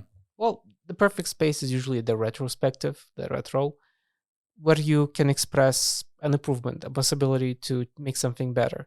And there you just touch the ground and see, is the team open to change stuff? Is the Scrum Master open to accommodate something because it makes the team perform better? You slowly have to touch ground with step by step and see, is the team open to change? Is the team willing to make something better, in your opinion? But also, there's one important thing about it. You have to be ready to be wrong. You think that something might be changed to the best, and you're going to be proven, oh no, that doesn't actually work. I agree with that. A lot of the times you need to just change lenses. It's the same with like code review. I'm like, no, this fucking guy is wrong. I'm definitely right. And then I'm trying to address what he wrote. And as I'm doing that, oh, this actually makes sense, you know? I'm actually realizing I'm wrong. You mentioned retrospectives. I wanted to ask on that, do you think retrospectives on, like, in general, in a lot of companies are full of shit? In a sense that people tend to be politically correct, super nice. If something is going to be offensive or attempt to make a big change in the team or the company, probably not going to come up. Or if it's going to come up, it's going to be ignored or frowned upon. At the end of the day, this all comes down to culture. Culture of the company. Is the company flexible? Does it want to change? Doesn't want to improve? If they don't have that, like, no retrospective is going to change that. So if you have a company that's not willing to change and they introduce retrospectives, yeah, they're going to be full of crap and pointless. So yeah, that's the answer. Yeah, that makes sense. Previously, you touched on soft skills. Yep. Can you define what soft skills is? Because a lot of people, especially in the HR department, throw this term around. And for some messed up reason, this thing is super like generic and interpreted in many ways. And I myself received the feedback in many interviews that I don't align with the company values right from the interview. So can you define what soft skills is and what are, let's say, 3 traits, the main things that stand out? And you could say this person has really good soft skills, and the opposite, this person has really shitty soft skills, he needs to work on it. I don't remember the definition off the top of my head, but my personal take on it is soft skills are all of the skills that make you a good teammate. So yeah, but isn't that subjective though? Communication, leadership, being able to work in a team, being able to write questions, ask questions correctly, all of anything that relates specifically to that. It's a more encompassing term, but those are the things that I'm looking up first when I talk about soft skills. Communication, first one in line. Interesting. I'm still on the side that this is really subjective, in a sense that, like, even if the majority votes for a person as not having soft skills, it still might be subjective. It's very hard to judge in a generalistic case, like you said, because it's always individual based. Yeah. Like, my problem is usually developers that are very arrogant. They think that they're very smart, thus everybody has to listen to them. But they completely lack the understanding that other people need to grow. They don't understand how they should communicate with those people, so they actually feel nice and feel that they're taking something from the conversation instead of being offended. So like, because that's the worst kind of developer I can see in a team. The smart ass, the very intelligent, very experienced developer, but he can't operate in a team. Unfortunately, it's hard to fix them. So they're either better off working alone on a specific part of a project or let go. Yeah, I was gonna ask the next question. If you can define the three most detrimental traits of a toxic developer, and I was also gonna follow up by asking if there's redemption for such people, and if you had the chance to redeem any of them. I did see enough developers of this type. Some of them are redeemable if their arrogance isn't high enough. It's all about arrogance at the end, arrogance and ego in terms of can they redeem themselves or not. Where do you think that stems from? Stems? I don't know and I don't care. Childhood trauma is not my specialty. My job, like one person said it very well. I'm here to work. I'm not here to be the therapist of this developer. Yeah. It's not my job. I don't care where it is from. I expect professionalism at work. Childhood traumas, please go to the therapist. Deal with them there.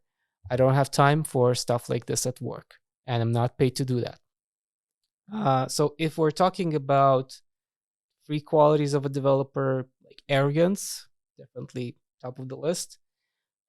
Talking in a demeaning way to your teammates and considering them dumb, that's the second. And third, lack of communication and trust to the team. You have to be able to talk to the team in such a way that they want to talk back to you. Yeah. And you have to have a certain level of trust to your teammates and accept the fact that sometimes they're not as smart as you. And that's okay. Speaking of that, since not all people are on the same level, what's your opinion on mentorship, and how important do you think that is for any person, basically, whether it's a developer who mentors other developers, whether it's a PM who mentors the developers, how to be more, I don't know, how to improve their soft skills and whatnot, how to work on themselves, how to, how to be a better developer. In a sense, they should have more interest into the product as opposed to just having their skewed vision on the development. I think it's essential as long as the mentorship actually is working, because some companies offer mentorship in their company, but they meet their mentor once in a half year or once in a half moon. And that's sad, because that's kind of, if you want to have a company that consistently grows, you need to have a strong mentorship culture. What about those? Because like mentorship can take different forms, I would say. Like I've been part of companies where mentorship was in a form of, you could say, they had, like, I was part of a company. They had these coding sessions over pizza and whatnot, lunch over something over lunch. Don't remember the name.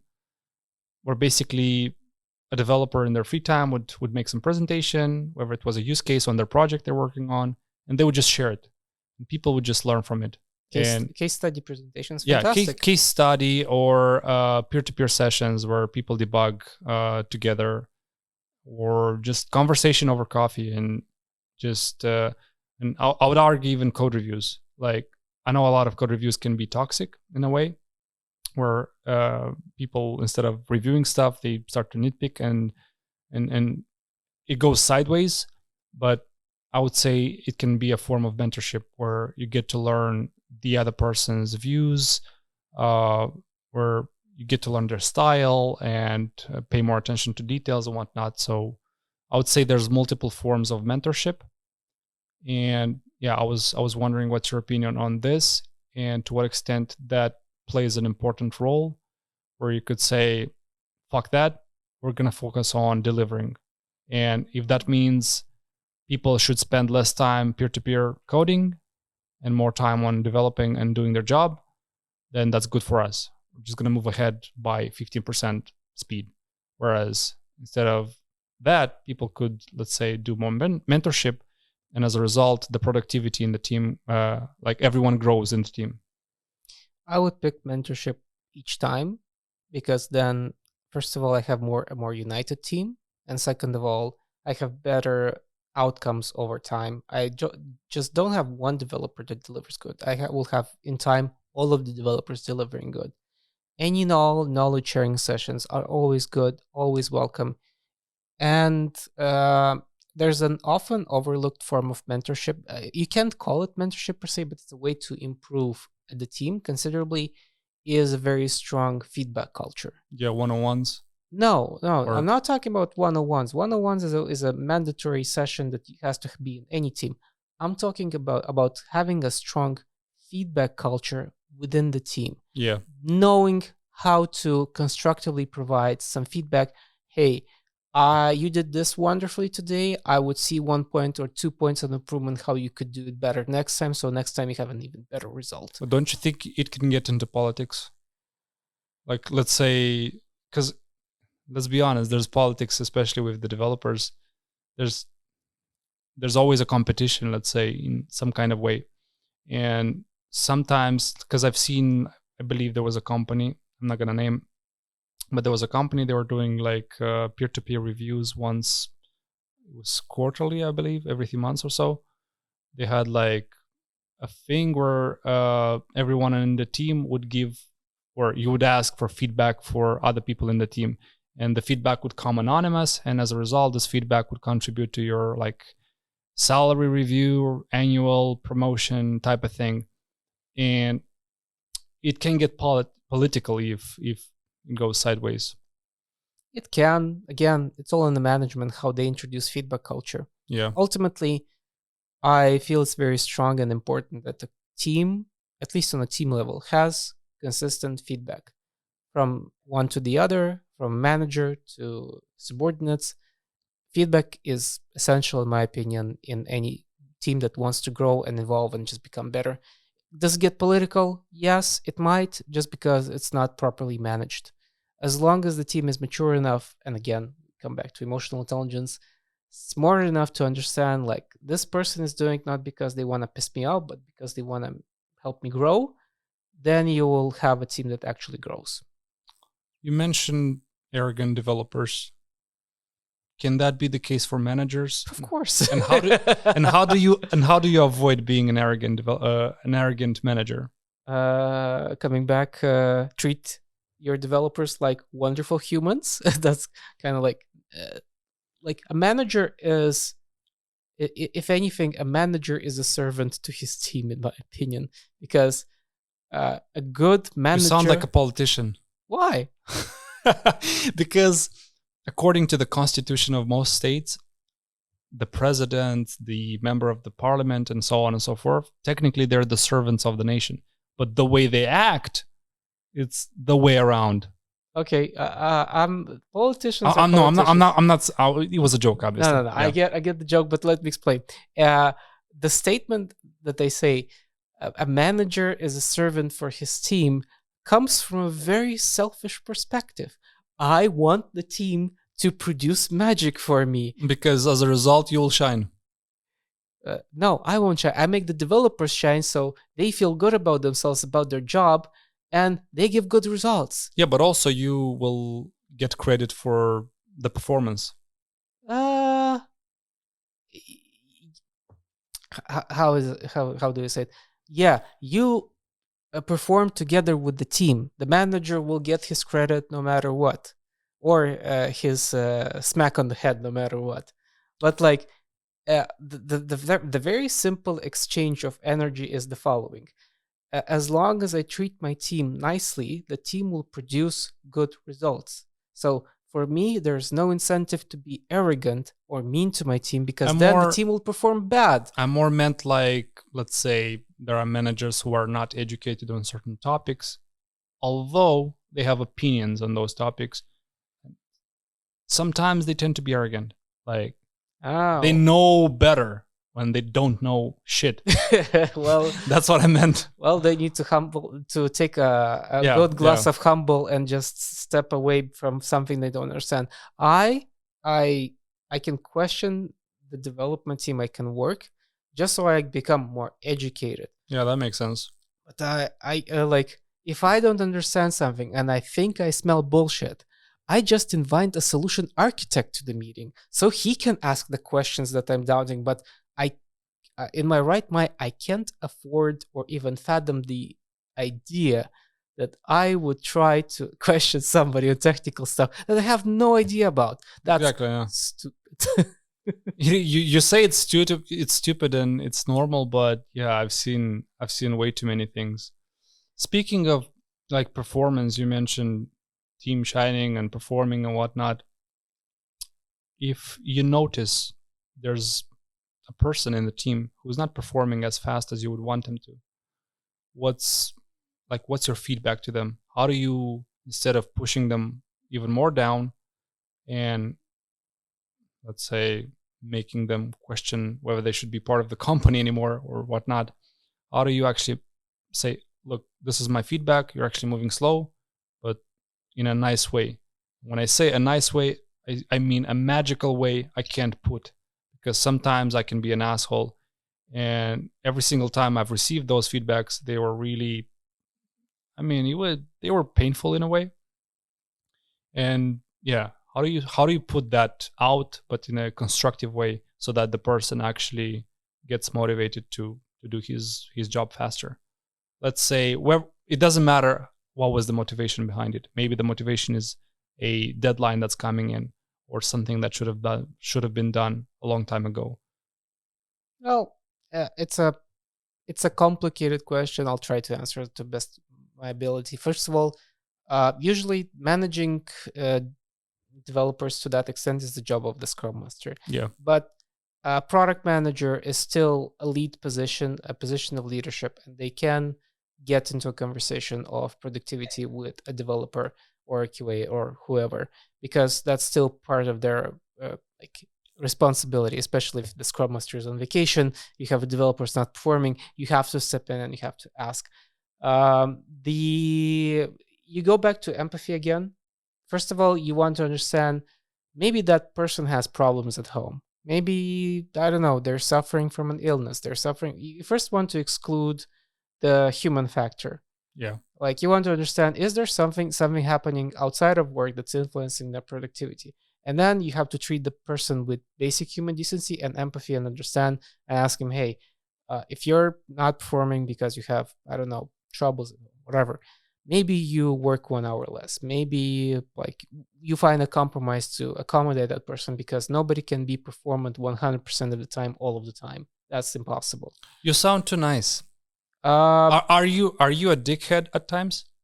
I can be a dickhead only to another manager. This is so fucking nice. You should be my manager, I guess. Uh, I'd really love to have such a manager. like super empathetic and all the good stuff, which I guess any developer would want to have. No, don't get me wrong. I will be a dickhead if a software developer or developer Yeah. is a dickhead back to me. But No, I will be very professional about it. Even back then, because usually because the next, like, I want to finish, like, first I see, do they have problems, and then I go into the performance part. Yeah. And then I just straight up ask him, hey, something's wrong with your productivity. Did something happen? Is something frustrating you? Do you have impediments that are stopping you from performing your best? Because usually there's an underlying reason for that. I don't know. Maybe they took a task that is outside of their scope and understanding, and they were feeling too, I don't know, too confident that they can take it, but they just overestimated, and now they have a problem recognizing to the team, I took this task when I actually didn't know enough about it. So, like, there's always an underlying reason. The whole job is to find what is that underlying reason. Yeah. Just kind of, it all comes down to, what is the problem? Like, why is the person like that? Why they're doing like that? Like, go to those 5 whys. You're gonna find the problem and try to, like, fix it. Yeah, that makes sense. So, like, and just for the record, like, I don't want to appear that, like, I'm this nice manager, and I treat all of the people I work with like nice human beings. I still have my targets to hit, And I always negotiate with the team and I negotiate with the client, because I can't be always nice to the team from the perspective of always sugarcoating and giving them all of the time. To hit the targets on the client side. Yeah, so that's impossible. But it's always a constant negotiation with the team, because like the team wants to give a good result, the client wants a faster result. So I try to meet in the middle. That's my job. I want to see, okay, what we can deliver with the variables we have. What else I wanted to ask is how important it is for a product manager to be technical as well. The answer would be like this. You have to have some basic understanding of how software development works as a product manager. If you don't have that, you have no business of talking directly to the team, and you put this wonderful layer of a business analyst between product manager and the team, so that the business analyst can negotiate with the product manager that has no technical knowledge. And that is how you usually solve this gap, because you have a person in between that talks both languages. Product manager can talk directly with the team as long as he is technically savvy enough to understand what's feasible and what's not feasible.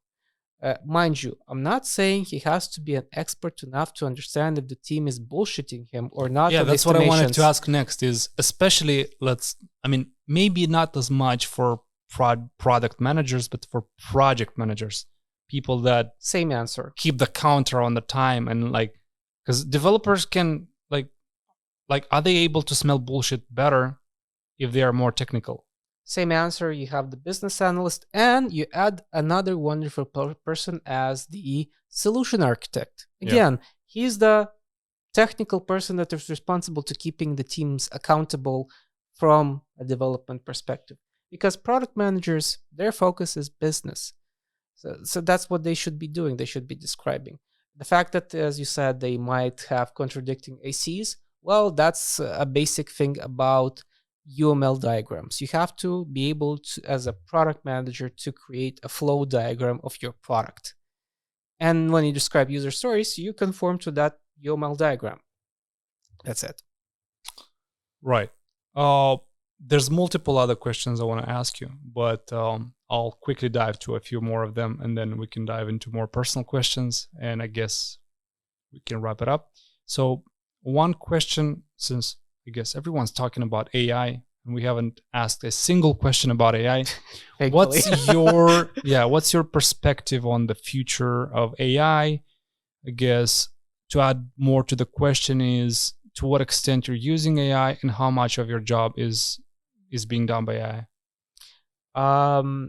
My direct job with my client has zero AI. Because the client is still learning how to better integrate AI into their workflow.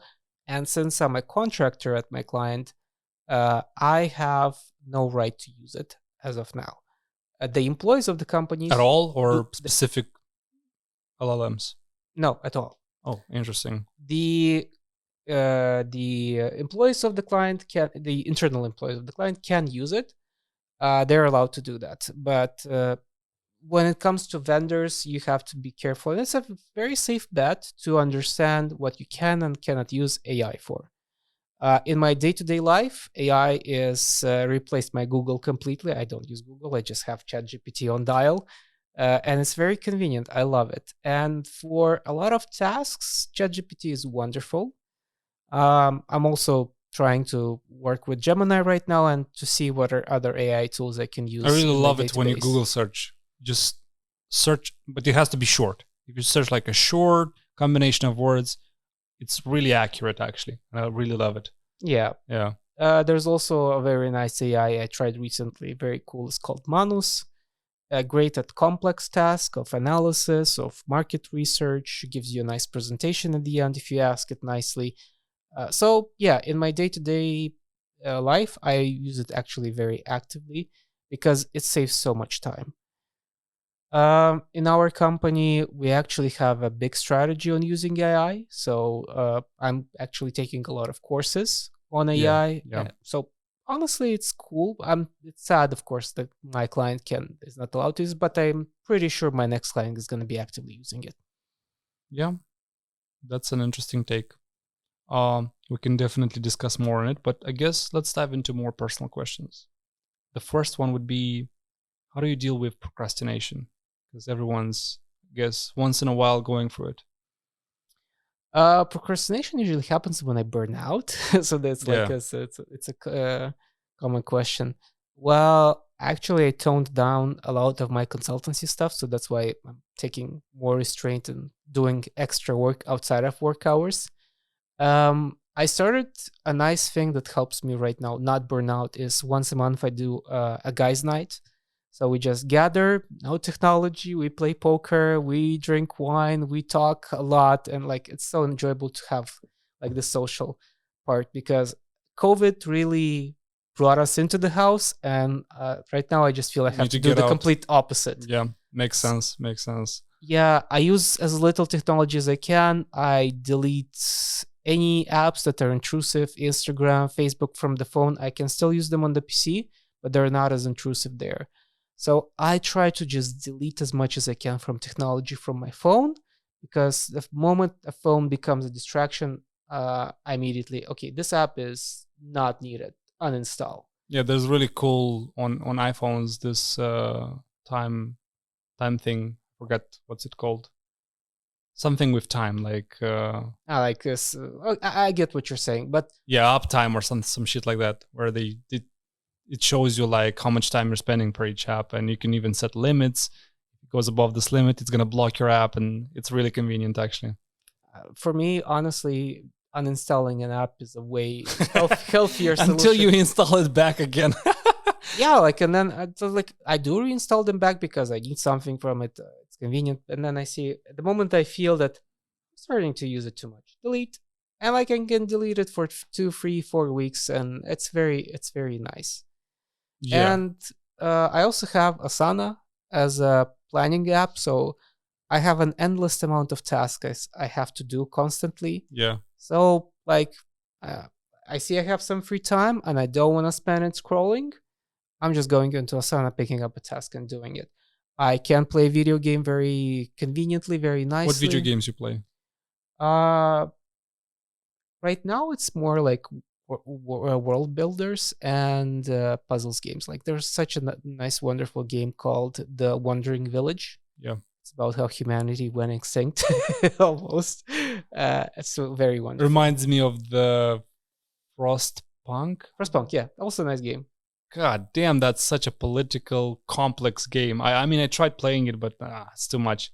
I'm more into like RTS, like Age of Empires, Generals, like all stuff like that, but more into like our Age of Empires. That's my favorite so far. Yeah, but any game with a good storyline is my kind of game. Yeah. Like Have you Indiana played God Jones. of War? God of War? God of War? No, I want to. Or Black Myth Wukong? That's no, really, it's also dude, nice. The graphics is so fucking cool. Yeah, I seen Cyberpunk. Played it extensively. Indiana Jones and the Circle something, also nice storytelling, very good game. Like I had some nostalgia because I played the first Indiana Jones. So yeah, anything with a good story is my type of game. Do you read books? Do you have a favorite book you would recommend? I unfortunately read few books, but I read a lot of articles. But if there's one book that I would heavily recommend is a book by Paul Ekman about emotional intelligence. Really helps you understand better emotions. Interesting. Any books by Paul Ekman is a must read. I think he has like 8 to 10 books. If you have the time, read all of them. Yeah. Because maybe you know there's a wonderful TV series called Lie to Me. No, I do not. It's about a scientist that can identify if somebody's lying. Of course, it's over exaggerated in the TV series, but all of the science behind the TV series is based on the science of Paul Ekman, actually. And there's actually a lot of cool stuff you can learn about emotional intelligence from his books. What's the toughest feedback you've received that you can remember? This guy taught me a lot. He was harsh at the time, but I learned a lot from it.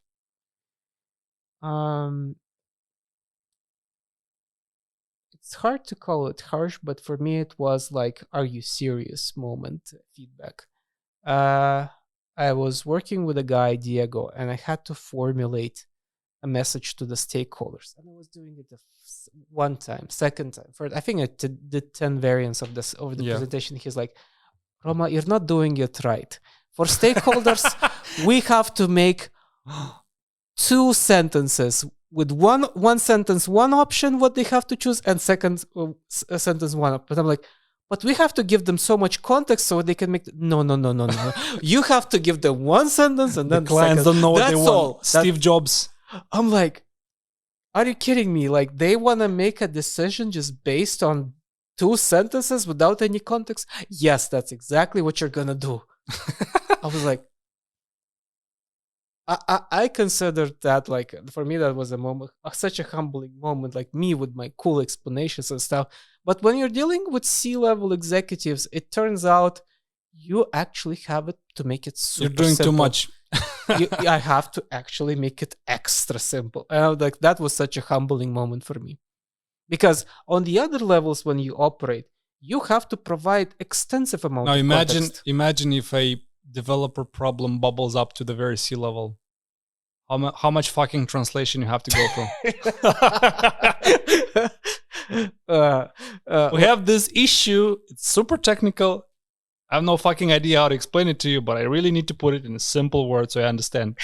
Yeah, like, so to any developer that wants to grow to a leadership position, they have to learn this wonderful art of simplifying stuff. If they don't do that, they cannot progress that. I'm actually a huge fan. Like, every single time I try to explain concepts, I try to use like basic day-to-day life examples, which sounds stupid at first, but then it makes sense when you make the parallel. Yep. And it's hard to make things simple. There's even a saying, simplicity is hard. Cool. I guess one of the few questions left is, what's your biggest fear? Irrational fear, even. My biggest fear? That's a good question, because it changes over time. What's your biggest fear right now? What's my biggest fear right now?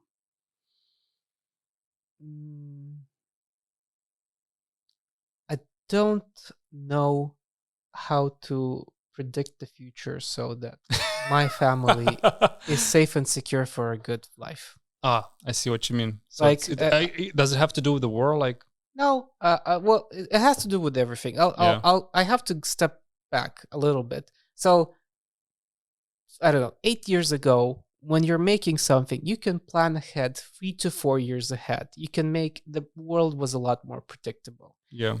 Right now, we had a constant joke after COVID, after war, after everything. We had a constant joke with our with startup consultants that in the past you planned for 3 to 4 years. Today, you at best plan to 3 to 4 weeks ahead. that's quite sad. But the same goes with me. I don't plan for, like, when people ask me, what's your plan for the next, go to the interview. God damn it, I don't know what the fuck I'm gonna eat tomorrow. You ask me about my plan for the next years. Although it's good to have a plan, but yeah, obviously you don't know what's gonna happen, and this uncertainty can bother some people. Yeah, and like it's a personal thing, because I have been all my life this Roma solves problems. Like, people put this, unfortunately, this banner. Roma knows a lot. Yeah, and he is smart enough. I feel so dumb sometimes right now, because I don't understand what the hell is happening and how to future-proof stuff. So I feel dumb right now, honestly, in the current environment. When you talk to regular people, trying to explain them your job and what you're doing, and then after that you like watch a presentation of some geek online, and you feel so stupid compared to him. It's like, God, I have so much growing to do. It's like everything is so relative. Yeah. I guess you mentioned future. I guess when it comes to future, what are top 3 things on your bucket list? I definitely want to start any business idea I can. Yeah. Outside of working hours, just to play with any any business idea that feels viable enough. Just like take it from any market, see if I can implement it in Moldova, just to have the fun of it, of failing miserably in launching an idea. The fun of it. Yeah, well, I've been a startup consultant for a lot of time, and fortunately, some of the startups that I help right now are doing pretty good. But what I've learned, like one thing, essential part of like being in a startup is you have to fail to learn. And you have the fortunate examples of failure. You know what not to step on, let's say. There was recently, I watched a very nice short video of a former F1 driver called Niki Lauda. He was a very successful Formula One driver in his age, in I think it's 70s or 80s, something like that. And he had even a terrible car crash and stuff. There's a movie about with Chris Hemsworth is playing the second actor in that movie about Formula One stuff.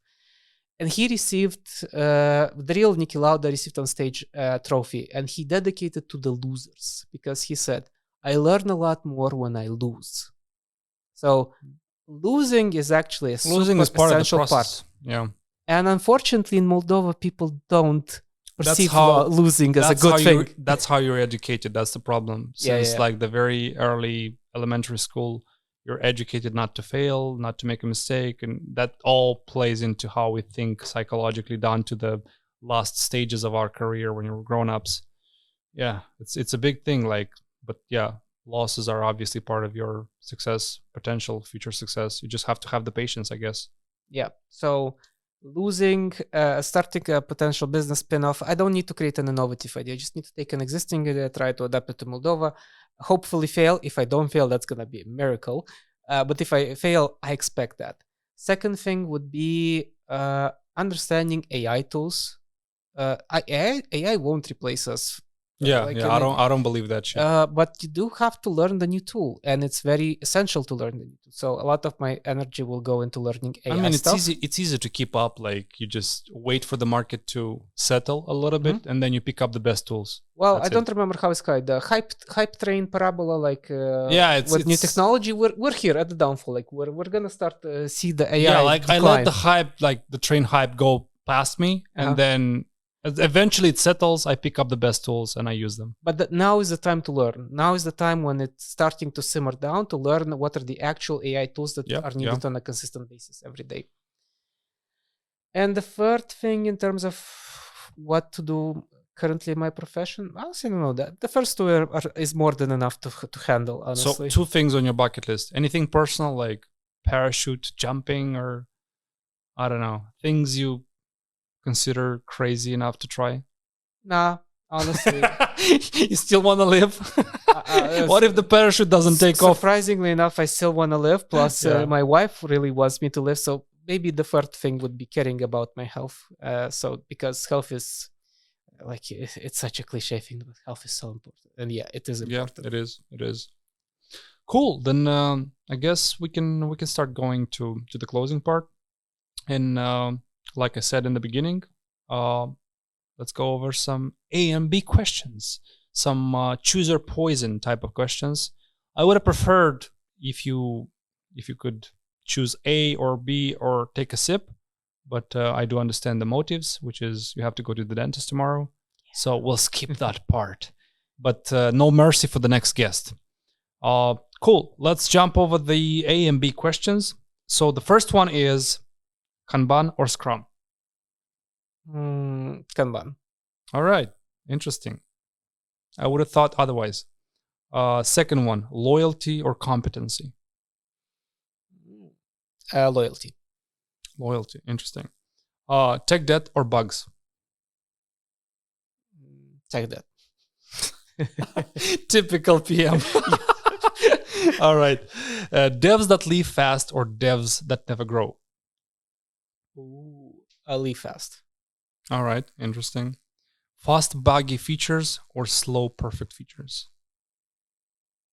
Fast buggy features or slow perfect features? First one. I'll pick the first one always. Of course you will.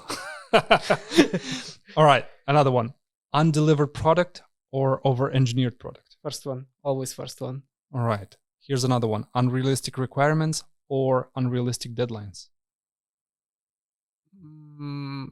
Unrealistic deadlines. All right, you can deal with the requirements. Refactoring or bug fixing? What do you hate the most when it comes in from like... What I hate more in this case. Yeah. Refactoring. although Be aware, devs. although I'm a manager, so like, is my opinion really important in this All right. question? So you mentioned you hate meetings. Here's another one. One meeting a day, meaning every day you get a meeting, or all meetings in one day? Now, one meeting a day. Always. If you clump up in one day, Yeah, but I'm what like, about... Yeah. No. Yeah, I would go with the other one. Here's another one. Toxic client or toxic devs? Oh, toxic client. Always toxic client, not toxic devs. Yeah, you can just swap the client, I guess. Keep the devs. Like with toxic devs, the client is going to become toxic at some point. Here's another one. I guess we all share. Yeah, it's choose your poison anyway. So Teams for communication or Excel for project management? Okay, which one I pick? Yeah, which one? Which is your poison? Which shitty tool you want to pick? You want to stick with? I'll take Excel. I hate Teams. You hate Teams so much. I mean, yeah, Teams. we're on the same page here. I take Excel. We're on the same page here. I promised you in the beginning I was going to reveal the wine that you're going to go with. So you didn't guess the wine. You said the wine was Procad. The wine was actually Gitana Winery. Wow. So do you want to play a fair game or do you want to play the game? Because I can give you the bottle. I'll play fair game. Yeah, if you want to play fair game, then I'll have to hand over the wine you didn't guess. So Procad goes with you. I'll drink the more premium wine. This was not on purpose. Well, that's where we come back to the point of the wine changing over time. In the past, it was a lot more fruity, to be honest. So I don't know what changed, but it still maybe just needs a little bit more love. Yeah. So one final question before we close the entire show is, what's your final piece of advice for the audience? What do you want the audience to leave with? If there's one thing I really want people to become better at, is communication. It's such an underrated skill. So take any opportunity to make a presentation in front of your peers. Don't be afraid to speak out into retro. Learn how to formulate your thoughts better. Because ultimately, unfortunately, be it in personal or professional life, things break down on the very first step of communication. So the less you suck at it, the better your life will be. That's a very good piece of advice. And I guess this is why this podcast originated, because we need more communication, not less. And all that being said, I guess I'll end up with our slogan, which is this was the Unstaged. Keep your mind open and your source unstaged. Thank you so much. Thank you for being here. It's a pleasure.